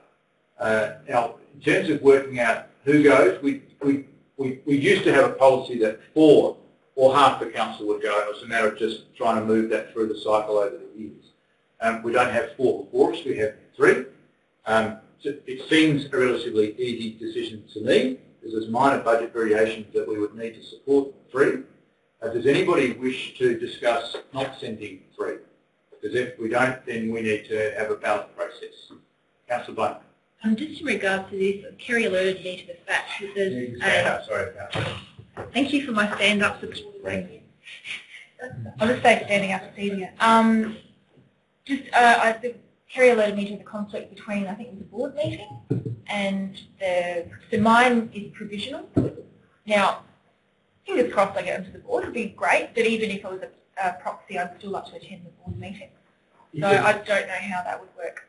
Sorry, hang on. It's not a board meeting, it's a general meeting. General meeting. And a general meeting doesn't require a board member's attendance. Okay. So our representative at the general meeting is our Deputy Mayor, Councillor Bruce, and myself as President. And so there'll be 2 of us there. Other councillors are invited, but by no means need to attend. Board members are also invited and generally do, but there's no requirement for them to attend. It's not a board meeting. Is it recorded? So I'd be interested in seeing it. Whether it is recorded. For completeness, there is a very short board meeting after the general meeting in order to select vice presidents.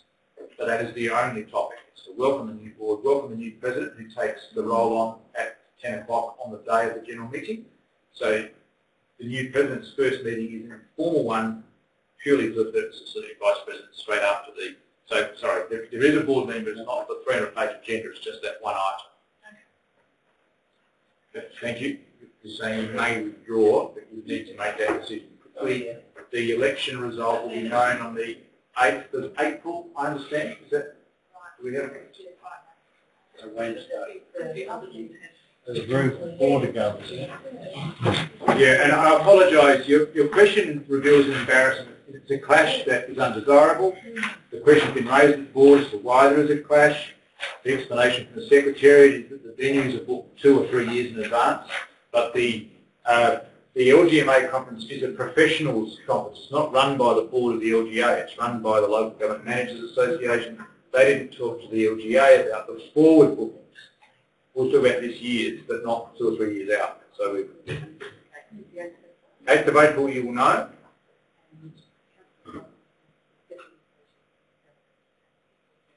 Okay, we can resolve that. So who's doing the bookings? CEO, is that Right, so manager, governance and bookings.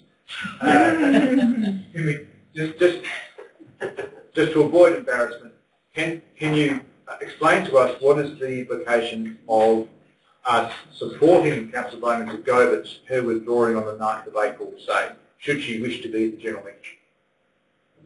Would that, can we just simply withdraw the booking and that's fine, or that may be a question lingering in your mind that I just want to... I'll have to read the fine print, but I don't believe it will be any issue. But okay, I think that's the case too. If you can't go on, Lisa Nunga's up there. Oh, yes, you can. Are there any further questions? Otherwise, I'll seek someone to move that all three be supported to go, unless someone's got an alternative. Councillor Harris? I haven't got an alternative. I was willing to move it, brother. Okay, get on the floor and move it. Councillor Harris, moving that way. I'm moving it because I think it's very good, particularly because 2 out of 3 are new people on council. It would be great to learn, and it's also great for the other person. So I fully support they go up there. No, whatever. Thank you. And do I have a second? We don't look like it's on fire. Councillor Evans, you wish to speak to it? Oh, okay. Any further debate? Vote. Yes. You sum up your own speech. All those in favour? Yes, it's carried. Thank you. All the best. Bring back good ideas, and I hope you enjoy it. So usually very, very good. On to item 19.6. Councillor Larwood, you withdrew 90. Sorry, just no, Councillor Lee.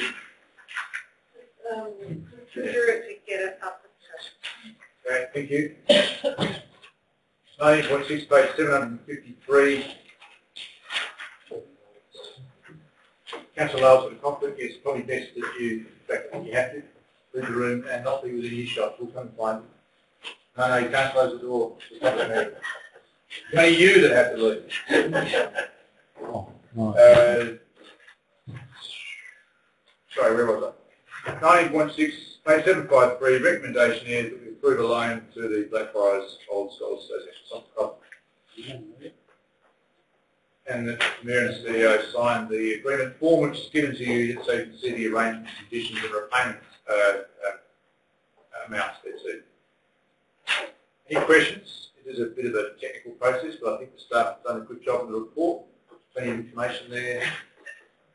I will ask a question. Councillor Harris. Is there much?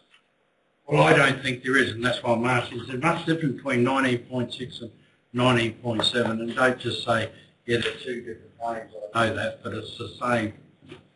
That's a good question. I'll ask the Director, is there any substantive difference between the two? Through the Chair, there's no difference in terms of the loan requested, which is 10,000 each, and the schedule, 10 years, and a variable rate. So in terms of repayment, there's no difference. And again, the clause under the guarantee, there's no difference. It will be their assets, the club's assets. Yeah, Director, while you're on your feet, I presume we're being asked for 2 loans because we'd rather have loans with the clubs rather than with the social club, which has nothing. Correct, that's correct. Okay. So that's right. Okay, does that make sense? Yeah, so we can't stuff them together though. Well, technically I should admonish you from talking about another item in your debate, but I'm not going to because they're very closely related, but I can't run them together as motions. Yeah. Okay, thank you. Now, any further questions? Councillor Bowman? So, You need to stand. get right with Yeah, you've got 4 years. So just in regards to the request for financial assistance, so am I right in saying that the Blackfriars are the lessees? So the 2 independent bodies are the lease? Thank you. It's a good question, Director. Who is the lessee of the Charles Kane Reserve? Licence holder. Through you, Mayor, there's the 2 lessees together of the facility.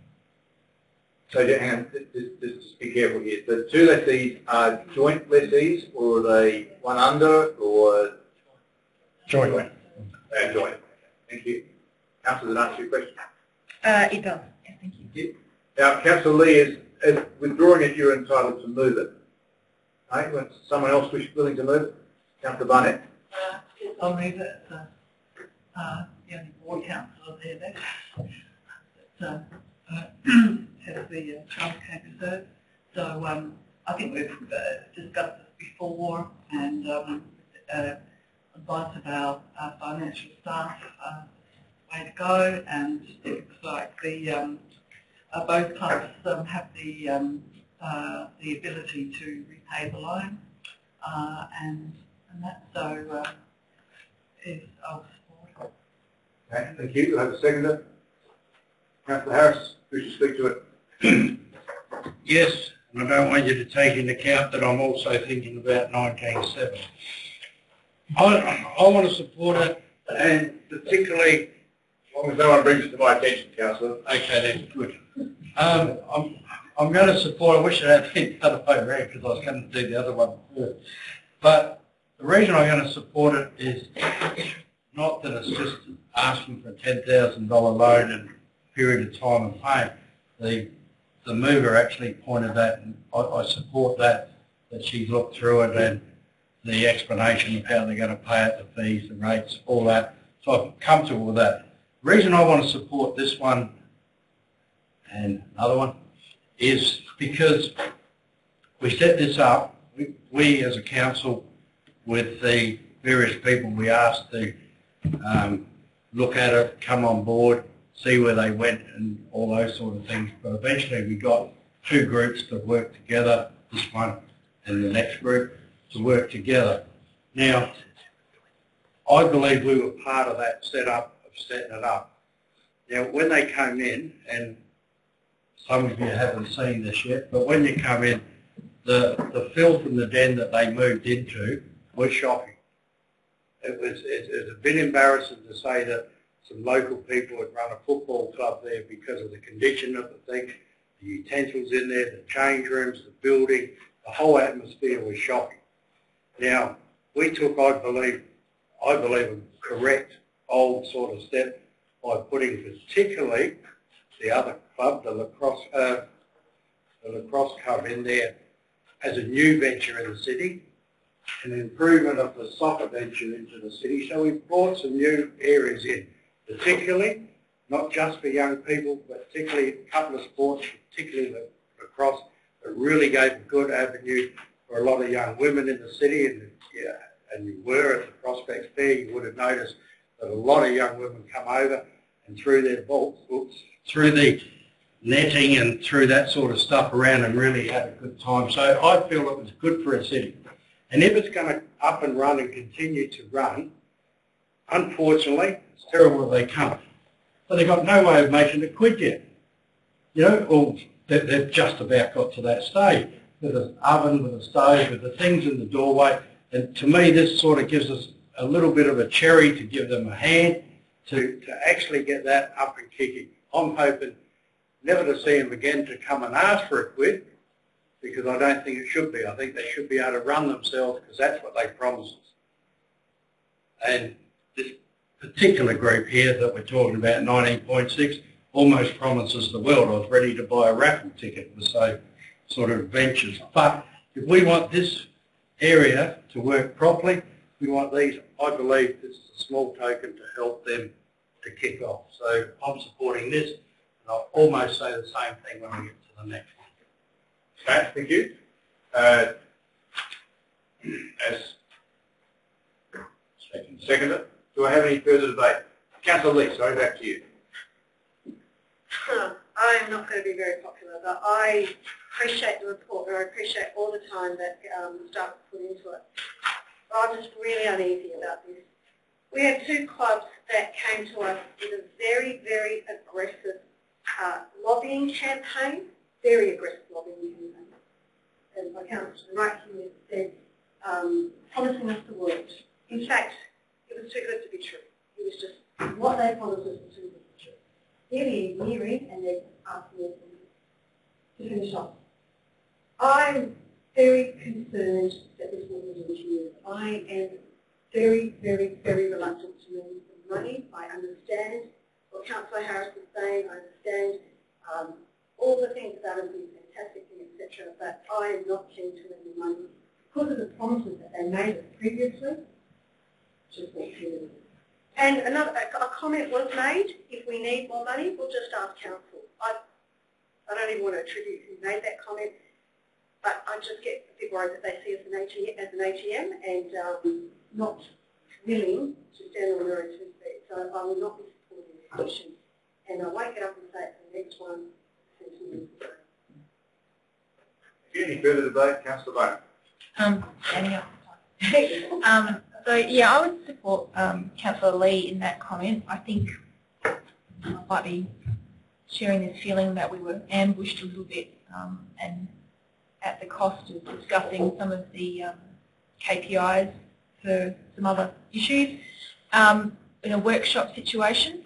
I'm all about equity, so I just really believe this should have been in a forum where there was a number of clubs we're choosing from. And I actually don't disagree with the model. I think the model of lending money to clubs to best utilise their own facilities is a really good one. So I think, like, we've come to realise that as local government we are quite asset rich, and I think that's a way of enabling clubs to go and use their volunteer hours and just run with something. But I think the forum and the way that it's been done is not best practice. And I think, again, I have concerns with that what Councillor Lee said, that it could come back to bite us. If this, however, was presented in a forum where we actually had 10 or 12 applications, it was advertised with community consultation, people could, the bowling club, croquet club or the knitters group or whatever, same thing, could access low-cost loans to facilitate a project that benefited the community or a council asset. I think that would be a great thing, but I think it needs to be thought through. So I would love to support the motion, but not in this forum, so I won't be supporting this one. Thank you. Any further debate, Councillor Evans and Greg? Yeah, look, I will be supporting the motion. I'll just make one recommendation, and perhaps doesn't need a change to the wording of the motion, but more so just to the agreement, and that is that there's a total sum that we're going to see going on our balance sheet as a liability of 20 grand. We can debate the two items separately, but effectively we're talking about a $20,000 loan that we have a risk premium on. I think in many respects we should tie the two, and one club should indemnify the other club. So before the debt comes back to council, they both indemnify each other as another level of security. We do see, I think, two different clubs in similar financial positions, but also slightly different. The information that's provided in terms of security, we see total assets for these guys that we're debating at the moment, but we don't see their total liabilities, so we don't see their net assets. So the question is, what other debt are they carrying? What other skeletons are there in the closet? We've seen total assets, but we haven't seen a full balance sheet, which does sort of raise a question mark for me. There is the equity issue as well. This does, I think, need to be considered a little bit more in other business. I look forward to calling for council report just to look at how we would approach these things moving forward and perhaps start to put steps in place to work towards policy. Indeed, I guess the community benefit is our risk premium. So why would we do this? We would do it for community benefit. On the face of it, from the information that's provided, these guys do look like they have capacity to pay. They do look like they have stable turnover. Interestingly so, this is 2013, and my understanding was they weren't actually in this place until after 2013. So the results they've reported to us are before the Wisbank facility, are before all of these capital assets have been proposed, which sort of begs the question as well, if they're turning over and here we are $42,000, can they afford $10,000 themselves out of their general operating budget? That is a question for me as well. So there's a range of things going on here. The way it was conducted, I think, as well does need refining. I completely support the comments of both Councillor Lee and Councillor Bowman in that regard. There should be a staggered process for this. It should be open and equitable to all community organisations. On the face of it, though, we are talking about $20,000, which isn't going to hurt any of our gearing ratios. It's not really going to hurt us financially. These guys apparently have capacity to pay, taking their financial information at face value, and again, I would be interested to see what other liabilities there are, other than including a further level of indemnity in this agreement that says that one club indemnified the other before it comes back to council. On the face of it, I'm willing to support this and look forward to calling for that council report in other business. Thank you, Councillor. And I'm indebted to you because of your profession. Your comment about a balance sheet, I just want to ask the staff a question about that. On page 760, I see from both a balance sheet, which doesn't mention liabilities, but often these clubs don't have liabilities. They have no premises, whatever. They may have debtors, but it doesn't look like it here.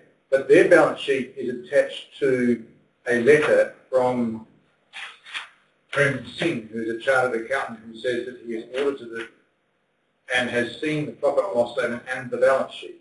So in your view, Director, are you happy that we've seen a balance sheet, or do you agree with the councillors they're not quite aware if we've seen everything? Through the Chair, when we asked for the financial statement, we specifically asked for an audited financial statement that has presented to their AGM. So this is the audited statements that has received from their accountant, and looking at what they have certified, that is the budget, and that's what we have taken from them. Okay, so you're satisfied we've got a balance sheet that complies, has been presented to their AGM? I would I mean, liabilities need to be on a balance sheet. I would disagree that it complies as a balance sheet. I'm not the auditor, and that's why I'm a bit concerned. We've got someone who said they're a chartered accountant who's signing off as an auditor of a balance sheet. I imagine if they're an auditor, they would ask that question. I've only taken it face value because the question's been asked. We'll get to matter 10.7 at a different time, or 19.7, sorry, at a different time. But here, I thought that was okay. Hence my question. Councillor, sorry, next is Councillor Brute. Thank you. Look, there's no doubt at all that both clubs down at Charles Kane Reserve make a really strong contribution to the community, and having sat through the process a year or so ago, I can't agree more strongly with Councillor Lee in terms of it was a very aggressive campaign to win the tender for Charles Kane Reserve.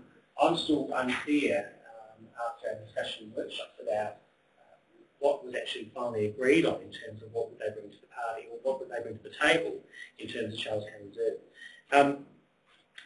And I think a lot of the things they're mentioning in here were, as I recall it, in my recollection, was things that they said they would do if they got the lease for Charles Kane Reserve.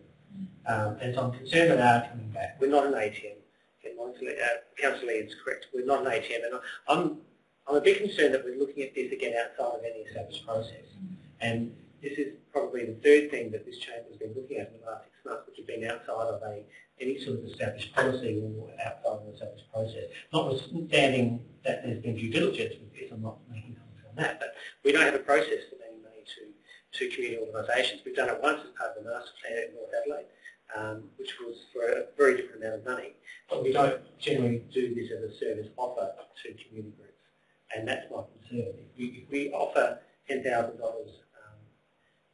or $20,000 as an amount to both clubs, and we do have the next club coming to us, A, we have a precedent, but B, what do we say to them? And I'm just concerned we're operating in a bit of a policy vacuum. Councillor Evans raised a number of issues around liabilities. I think that is, thank you for raising those. I think they are things that we do need to look at, and I'm a bit torn about whether how to vote on this, to be honest, because I would probably support it with some hesitation and reservation, but some of the issues that Councillor Evans has raised suggest to me that we reiterate, well, I don't have to vote on this. I think we vote on it, but part of it we're probably going to have to vote on it now. But I'm concerned that we don't have the full picture, and so how I vote will reflect that, I think. The other comment I'd make is a lot of things that are being asked for, some of them are kitchen appliances and the kitchen canopy seem to be goods for the benefit of the actual building, for the infrastructure of the building. But there's some other items in there which are really for the running of the club, which I still see as a club responsibility much more than a council responsibility. It goes to a question I do want to ask. In terms of the amount that's being loaned, is there any cost to council that we're bearing as a result of loaning these funds?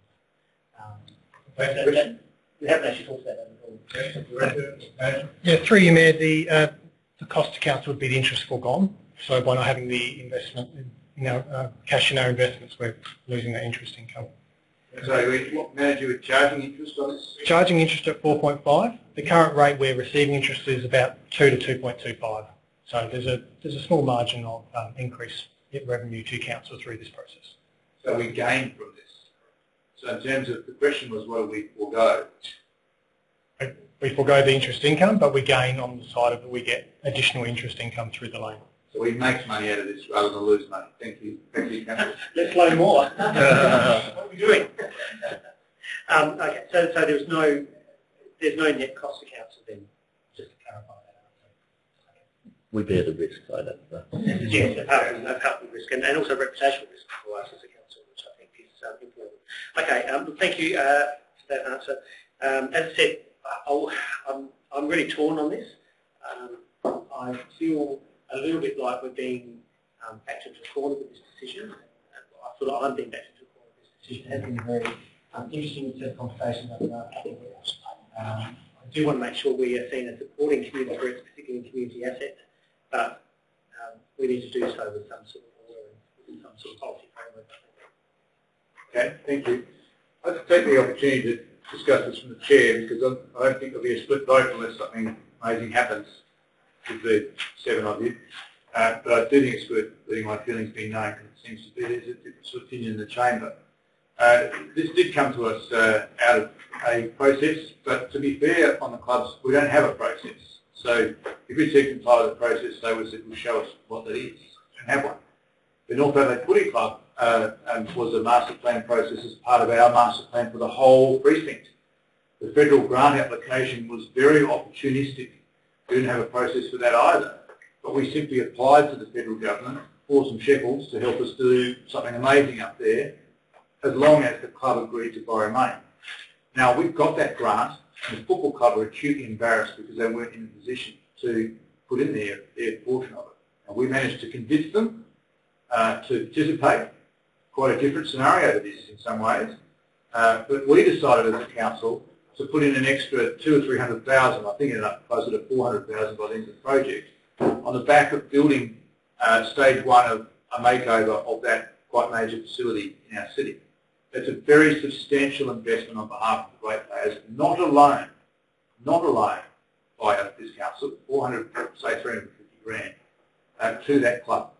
So we made that decision on the merits of what that would do for our city and what it would do for the club. On field, didn't change anything. No more teams, still football, no lacrosse, no soccer, no alternate sports being played, no women's team, no other benefit on the field other than a gymnasium which people now use, which we were quite supportive of, and an upgrade to the facilities, but the facilities were there before. No one extra is using them because of the money we spent. We simply decided we wanted to be part of that upgrade. Here we have clubs that have come to us who have brought something quite different to our city, who have put an enormous amount of volunteer hours into their project. Unlike the North Adelaide Footy Club one, it was entirely contracted out. Every nail driven, every screw screwed was done by a contractor up there. $4 million worth of work. Here we have quite a substantial amount of work that's been done entirely by volunteer hours. The way sporting clubs used to be built. I've been in admiration of their efforts down there because it reminds me of what builds communities. I think it's been terrific. They've both brought something quite different to our sporting fields. For the first time since those sporting fields were set out, we've had something other than football being played in winter. We have women's sport being played down there in winter, which we've never had before. So I'm very supportive of the thrust of the clubs being down there. Very supportive of the work they've done. I'm very supportive of this motion because it's not us giving them any money at all. They came to us asking for money and we said we don't think we're going to do that. They've asked for a loan, and I think the loans are not exorbitant. I think they're quite modest. I think they're well within their capacity to pay them back, and they can pay them back much faster than they have asked for because of their capacity to pay. I don't share the same concern about the financials. I think they have an auditor's statement that includes a balance sheet. I don't believe they have liabilities, except they may have some debtors about memberships, but they have rules around that. Don't pay membership, don't play. It's pretty simple. So they don't carry along debtor lists in these clubs. They're quite small. So just want to remind people that we don't have a policy. These things are often, usually, ad hoc decisions because they are one-offs. And that's the case, I would suggest, with every sporting club application that's been to this council in the last 150 years or whatever it is, -1872. I think there's ever been a process about this sort of thing. You have to make a decision on its merits. And I think it's a very reasonable gesture by council to loan, not give the two clubs a modest amount of money. I think Councillor Evans did sum up correctly. It won't hurt our balance sheet. It will barely make a dent in our operations. As Councillor Mark Brute has revealed by the director, we actually make a little bit of money out of it, which is a sort of a perverse result, but never mind, it covers some of the administration costs that we may occur on setting up and processing the payments. So I commend this to the council to support to get these clubs to be able to produce food and beverage on site, which helps them raise money for the benefit of paying back the loan, but supporting the efforts of the clubs. I think it's really important to get them on a good standing. Ideally, in summing up, I'd love to have enough money to do this ourselves and to lease a ground that has proper irrigation, proper fencing, and a proper club rooms and a proper storage shed. But we don't. We haven't. These people have taken what was there and done something quite magical with it, and I think for them to ask us for nearly loan some money, I think is quite reasonable. Thank you. Any further speakers on this? No? Back to Councillor Barnett. Do you wish to sum up? Yes, I think the Mayor has made some very pertinent points. I also think that we get other clubs that come to us, Broadview Football Club, for example, in a different way, but to go hard for a grant and things like that. So I think this is a legitimate role for council as an enabler, as a facilitator.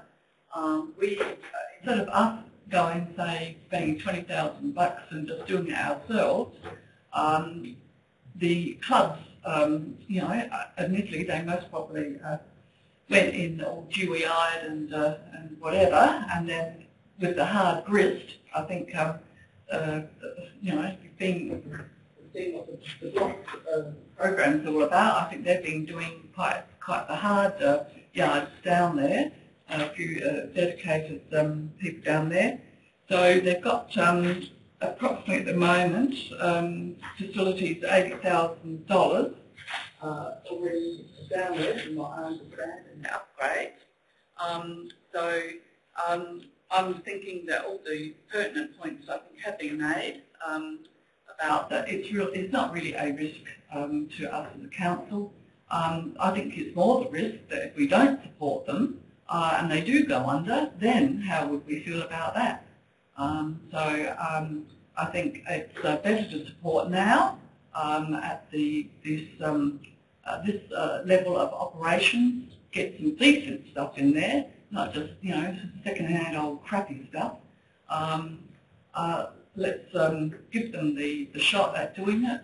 This then gets them out of that catch-22 situation whereby if they don't have it, they sort of can't do the proper fundraising, can't get people in there, can't say get others to hire out the facility, and I think that would be a positive for people down in that community area down there.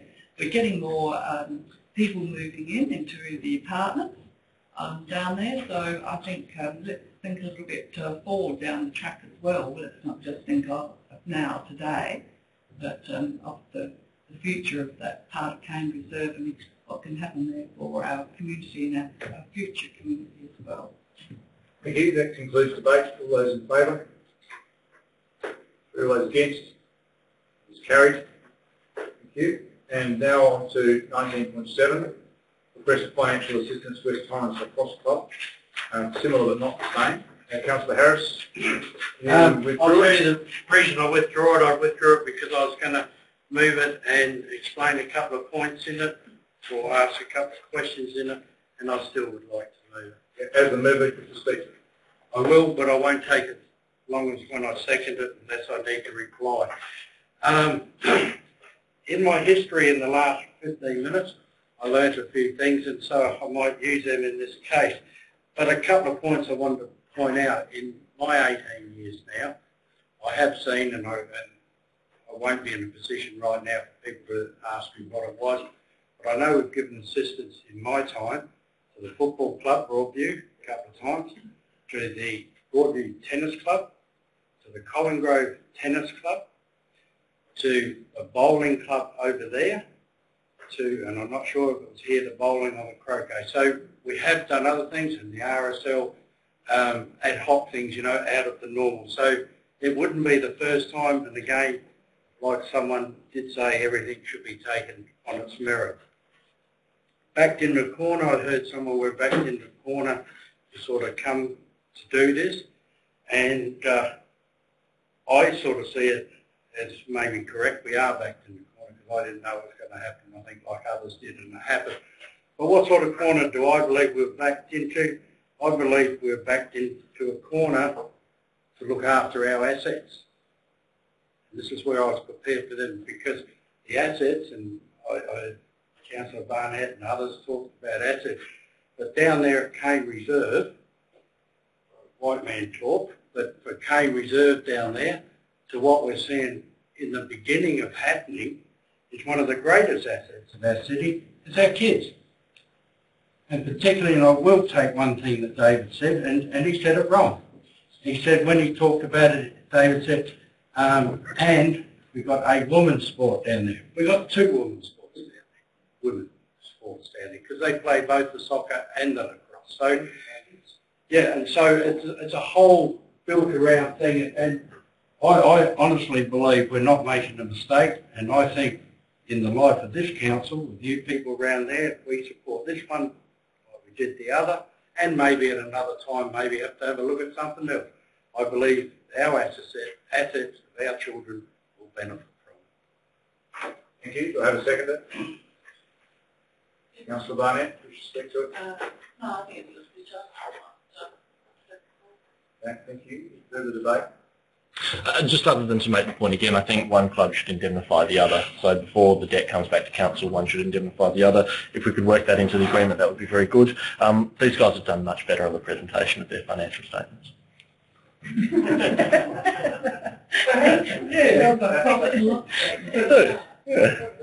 Thank you. They have, and they have someone who signed off on it as well. Thank you. Any further debate? There being none, Councillor Harris, which to sum up Councillor Evans' excellent speech. Thank you for everyone's assistance. All those in favour? Against? It's carried. Okay, can someone please retrieve Councillor Lava? I'm telling to agree.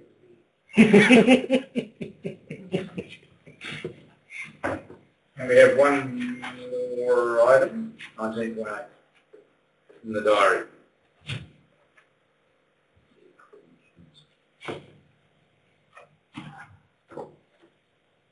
Where'd he go?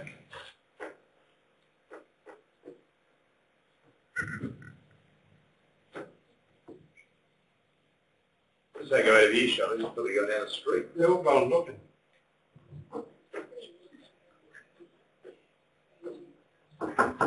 So yeah, this is one attribute of not having a pub nearby. Can't go to the pub.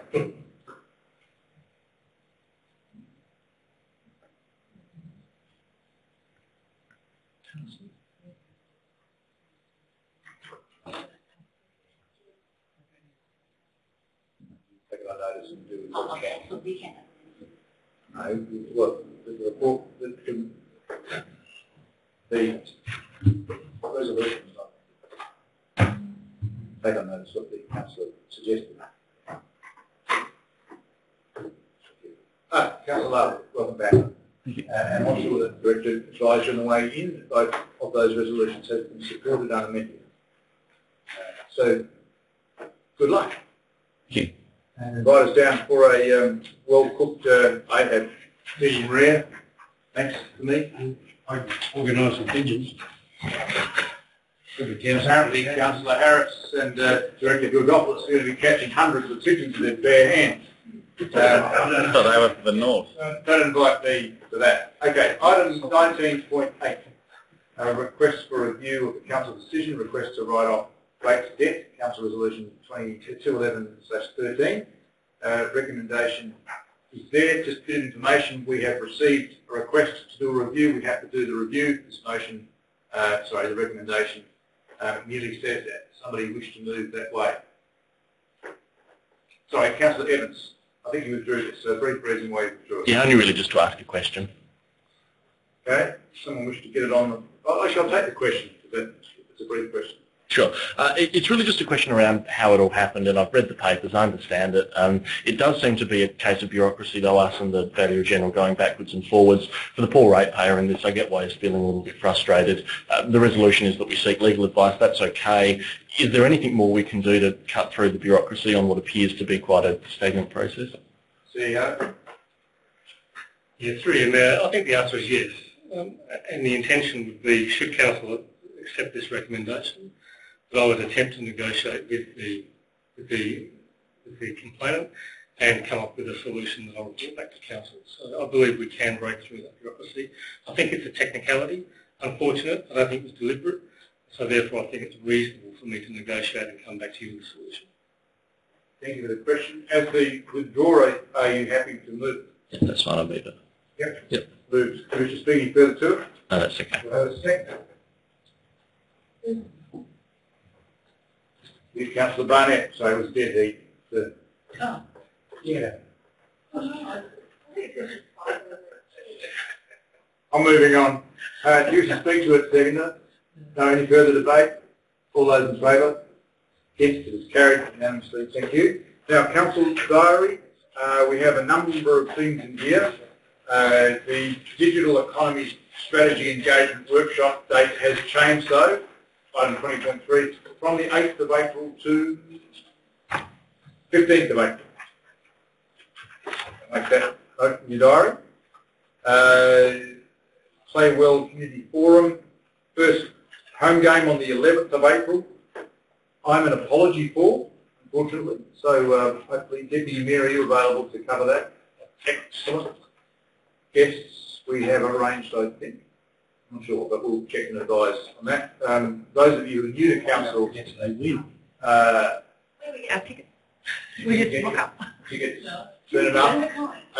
But please feel as if that is your chance to meet. I always invite as many community groups as I can, so please go along and thank them and meet them. If you have suggestions as to who you think we should entertain by way of saying thank you to them, or strategically we should invite them along and schmooze them for 2 or 3 hours, please give those suggestions to me or the staff, and we'll try and make it happen.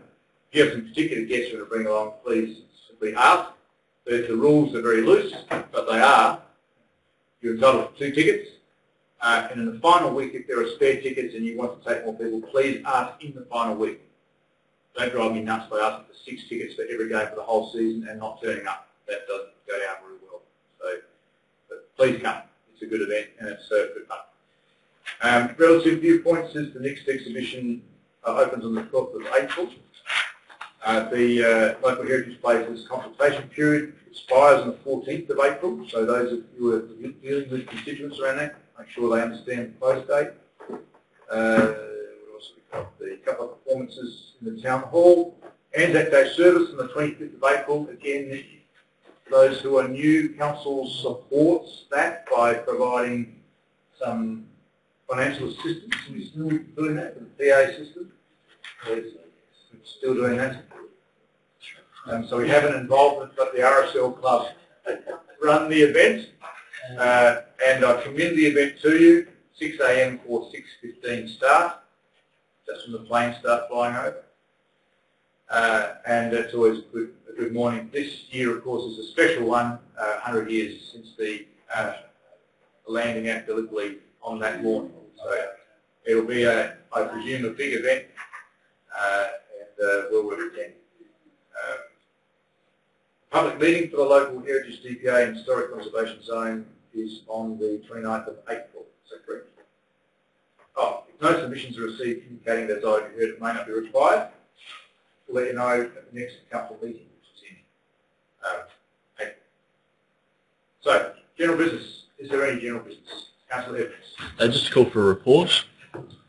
Do I do that now as well? Yeah. What I do? Yes. Report on Council's approach to dealing with applications for loaned funds. And to speak briefly to that, if I may, in light of the items we've just discussed, potentially this is a funding model other community organisations may wish to consider in terms of looking at funds for other capital works occurring in community organisations around the city. We do need an approach that's fair and equitable in terms of how we deal with it. We don't have a policy on it at the moment.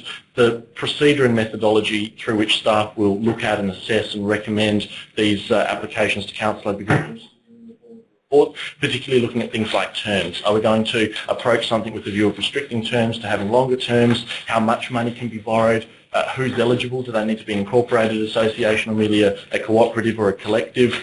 Is there any form of risk assessment that we're going to do or can do on these groups before we go ahead with it? Do they need to meet certain turnover thresholds? Do they need to have certain balance sheets with so many assets that say certain things? Do they need to have so much cash in the bank? How are we going to assess it? How is it going to be equitable? And how is it going to be fair across the city? So I'd be very interested in Council's approach to that and methodology to date, and included in the report, if it is needed, a policy on the matter for Council to provide that as a recommendation. So can you read your motion up there? Has that been captured correctly? A report To the application of loan funds.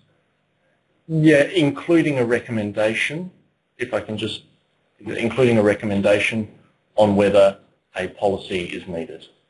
We'll cover it. Thanks.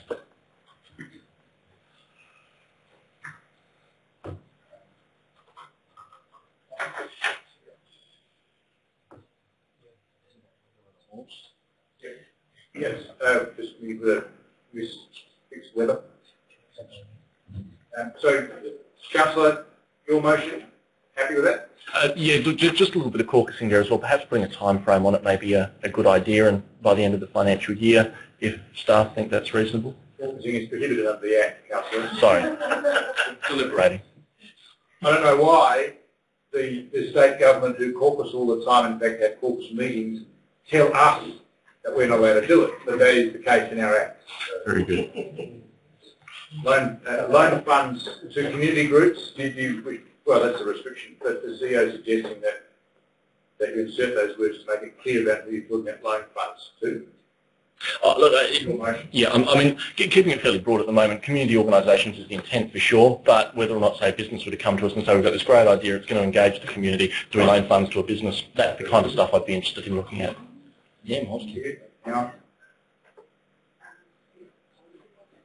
Kickstarter.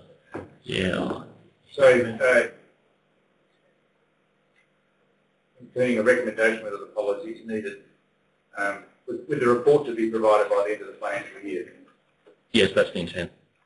It'll come by way of a workshop, so we get a chance to have a look at it. Yeah. Okay, thank you. Do I have a seconder? Councillor Groot, do you wish to speak to it? No, but a very good question. I think the word tonight is I like it. I like it. I like it. A lot. Any further likes? Send it to Facebook. Any further debate? Councillor Bowman. So, Yes. agree, it's fantastic to have a policy and procedure, and it's equitable.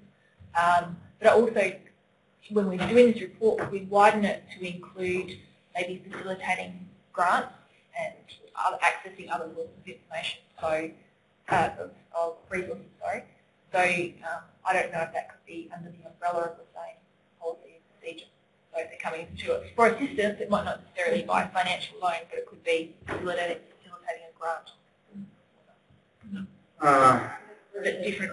We have a process for grants already. Hang on. It is different. However, the one case that's going through my mind, which is worthy of including, is where clubs come to us to be a partner in a grant application. So if they want us to sign off on their grant application, we're not a party to it. It's not part of this. But where you apply to Rec and Sport, they want to see the council's financial contribution. We should treat that the same as if we're dealing with an organisation who wants our money for a loan, I think. So we could have the same process. Anyway, we're taking our financial. Well, that's very broad, sort of. That. Yeah.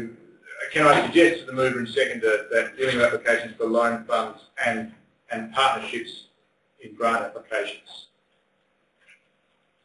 Sure, I'm happy to include that. Just changes. Grant applications to external parties.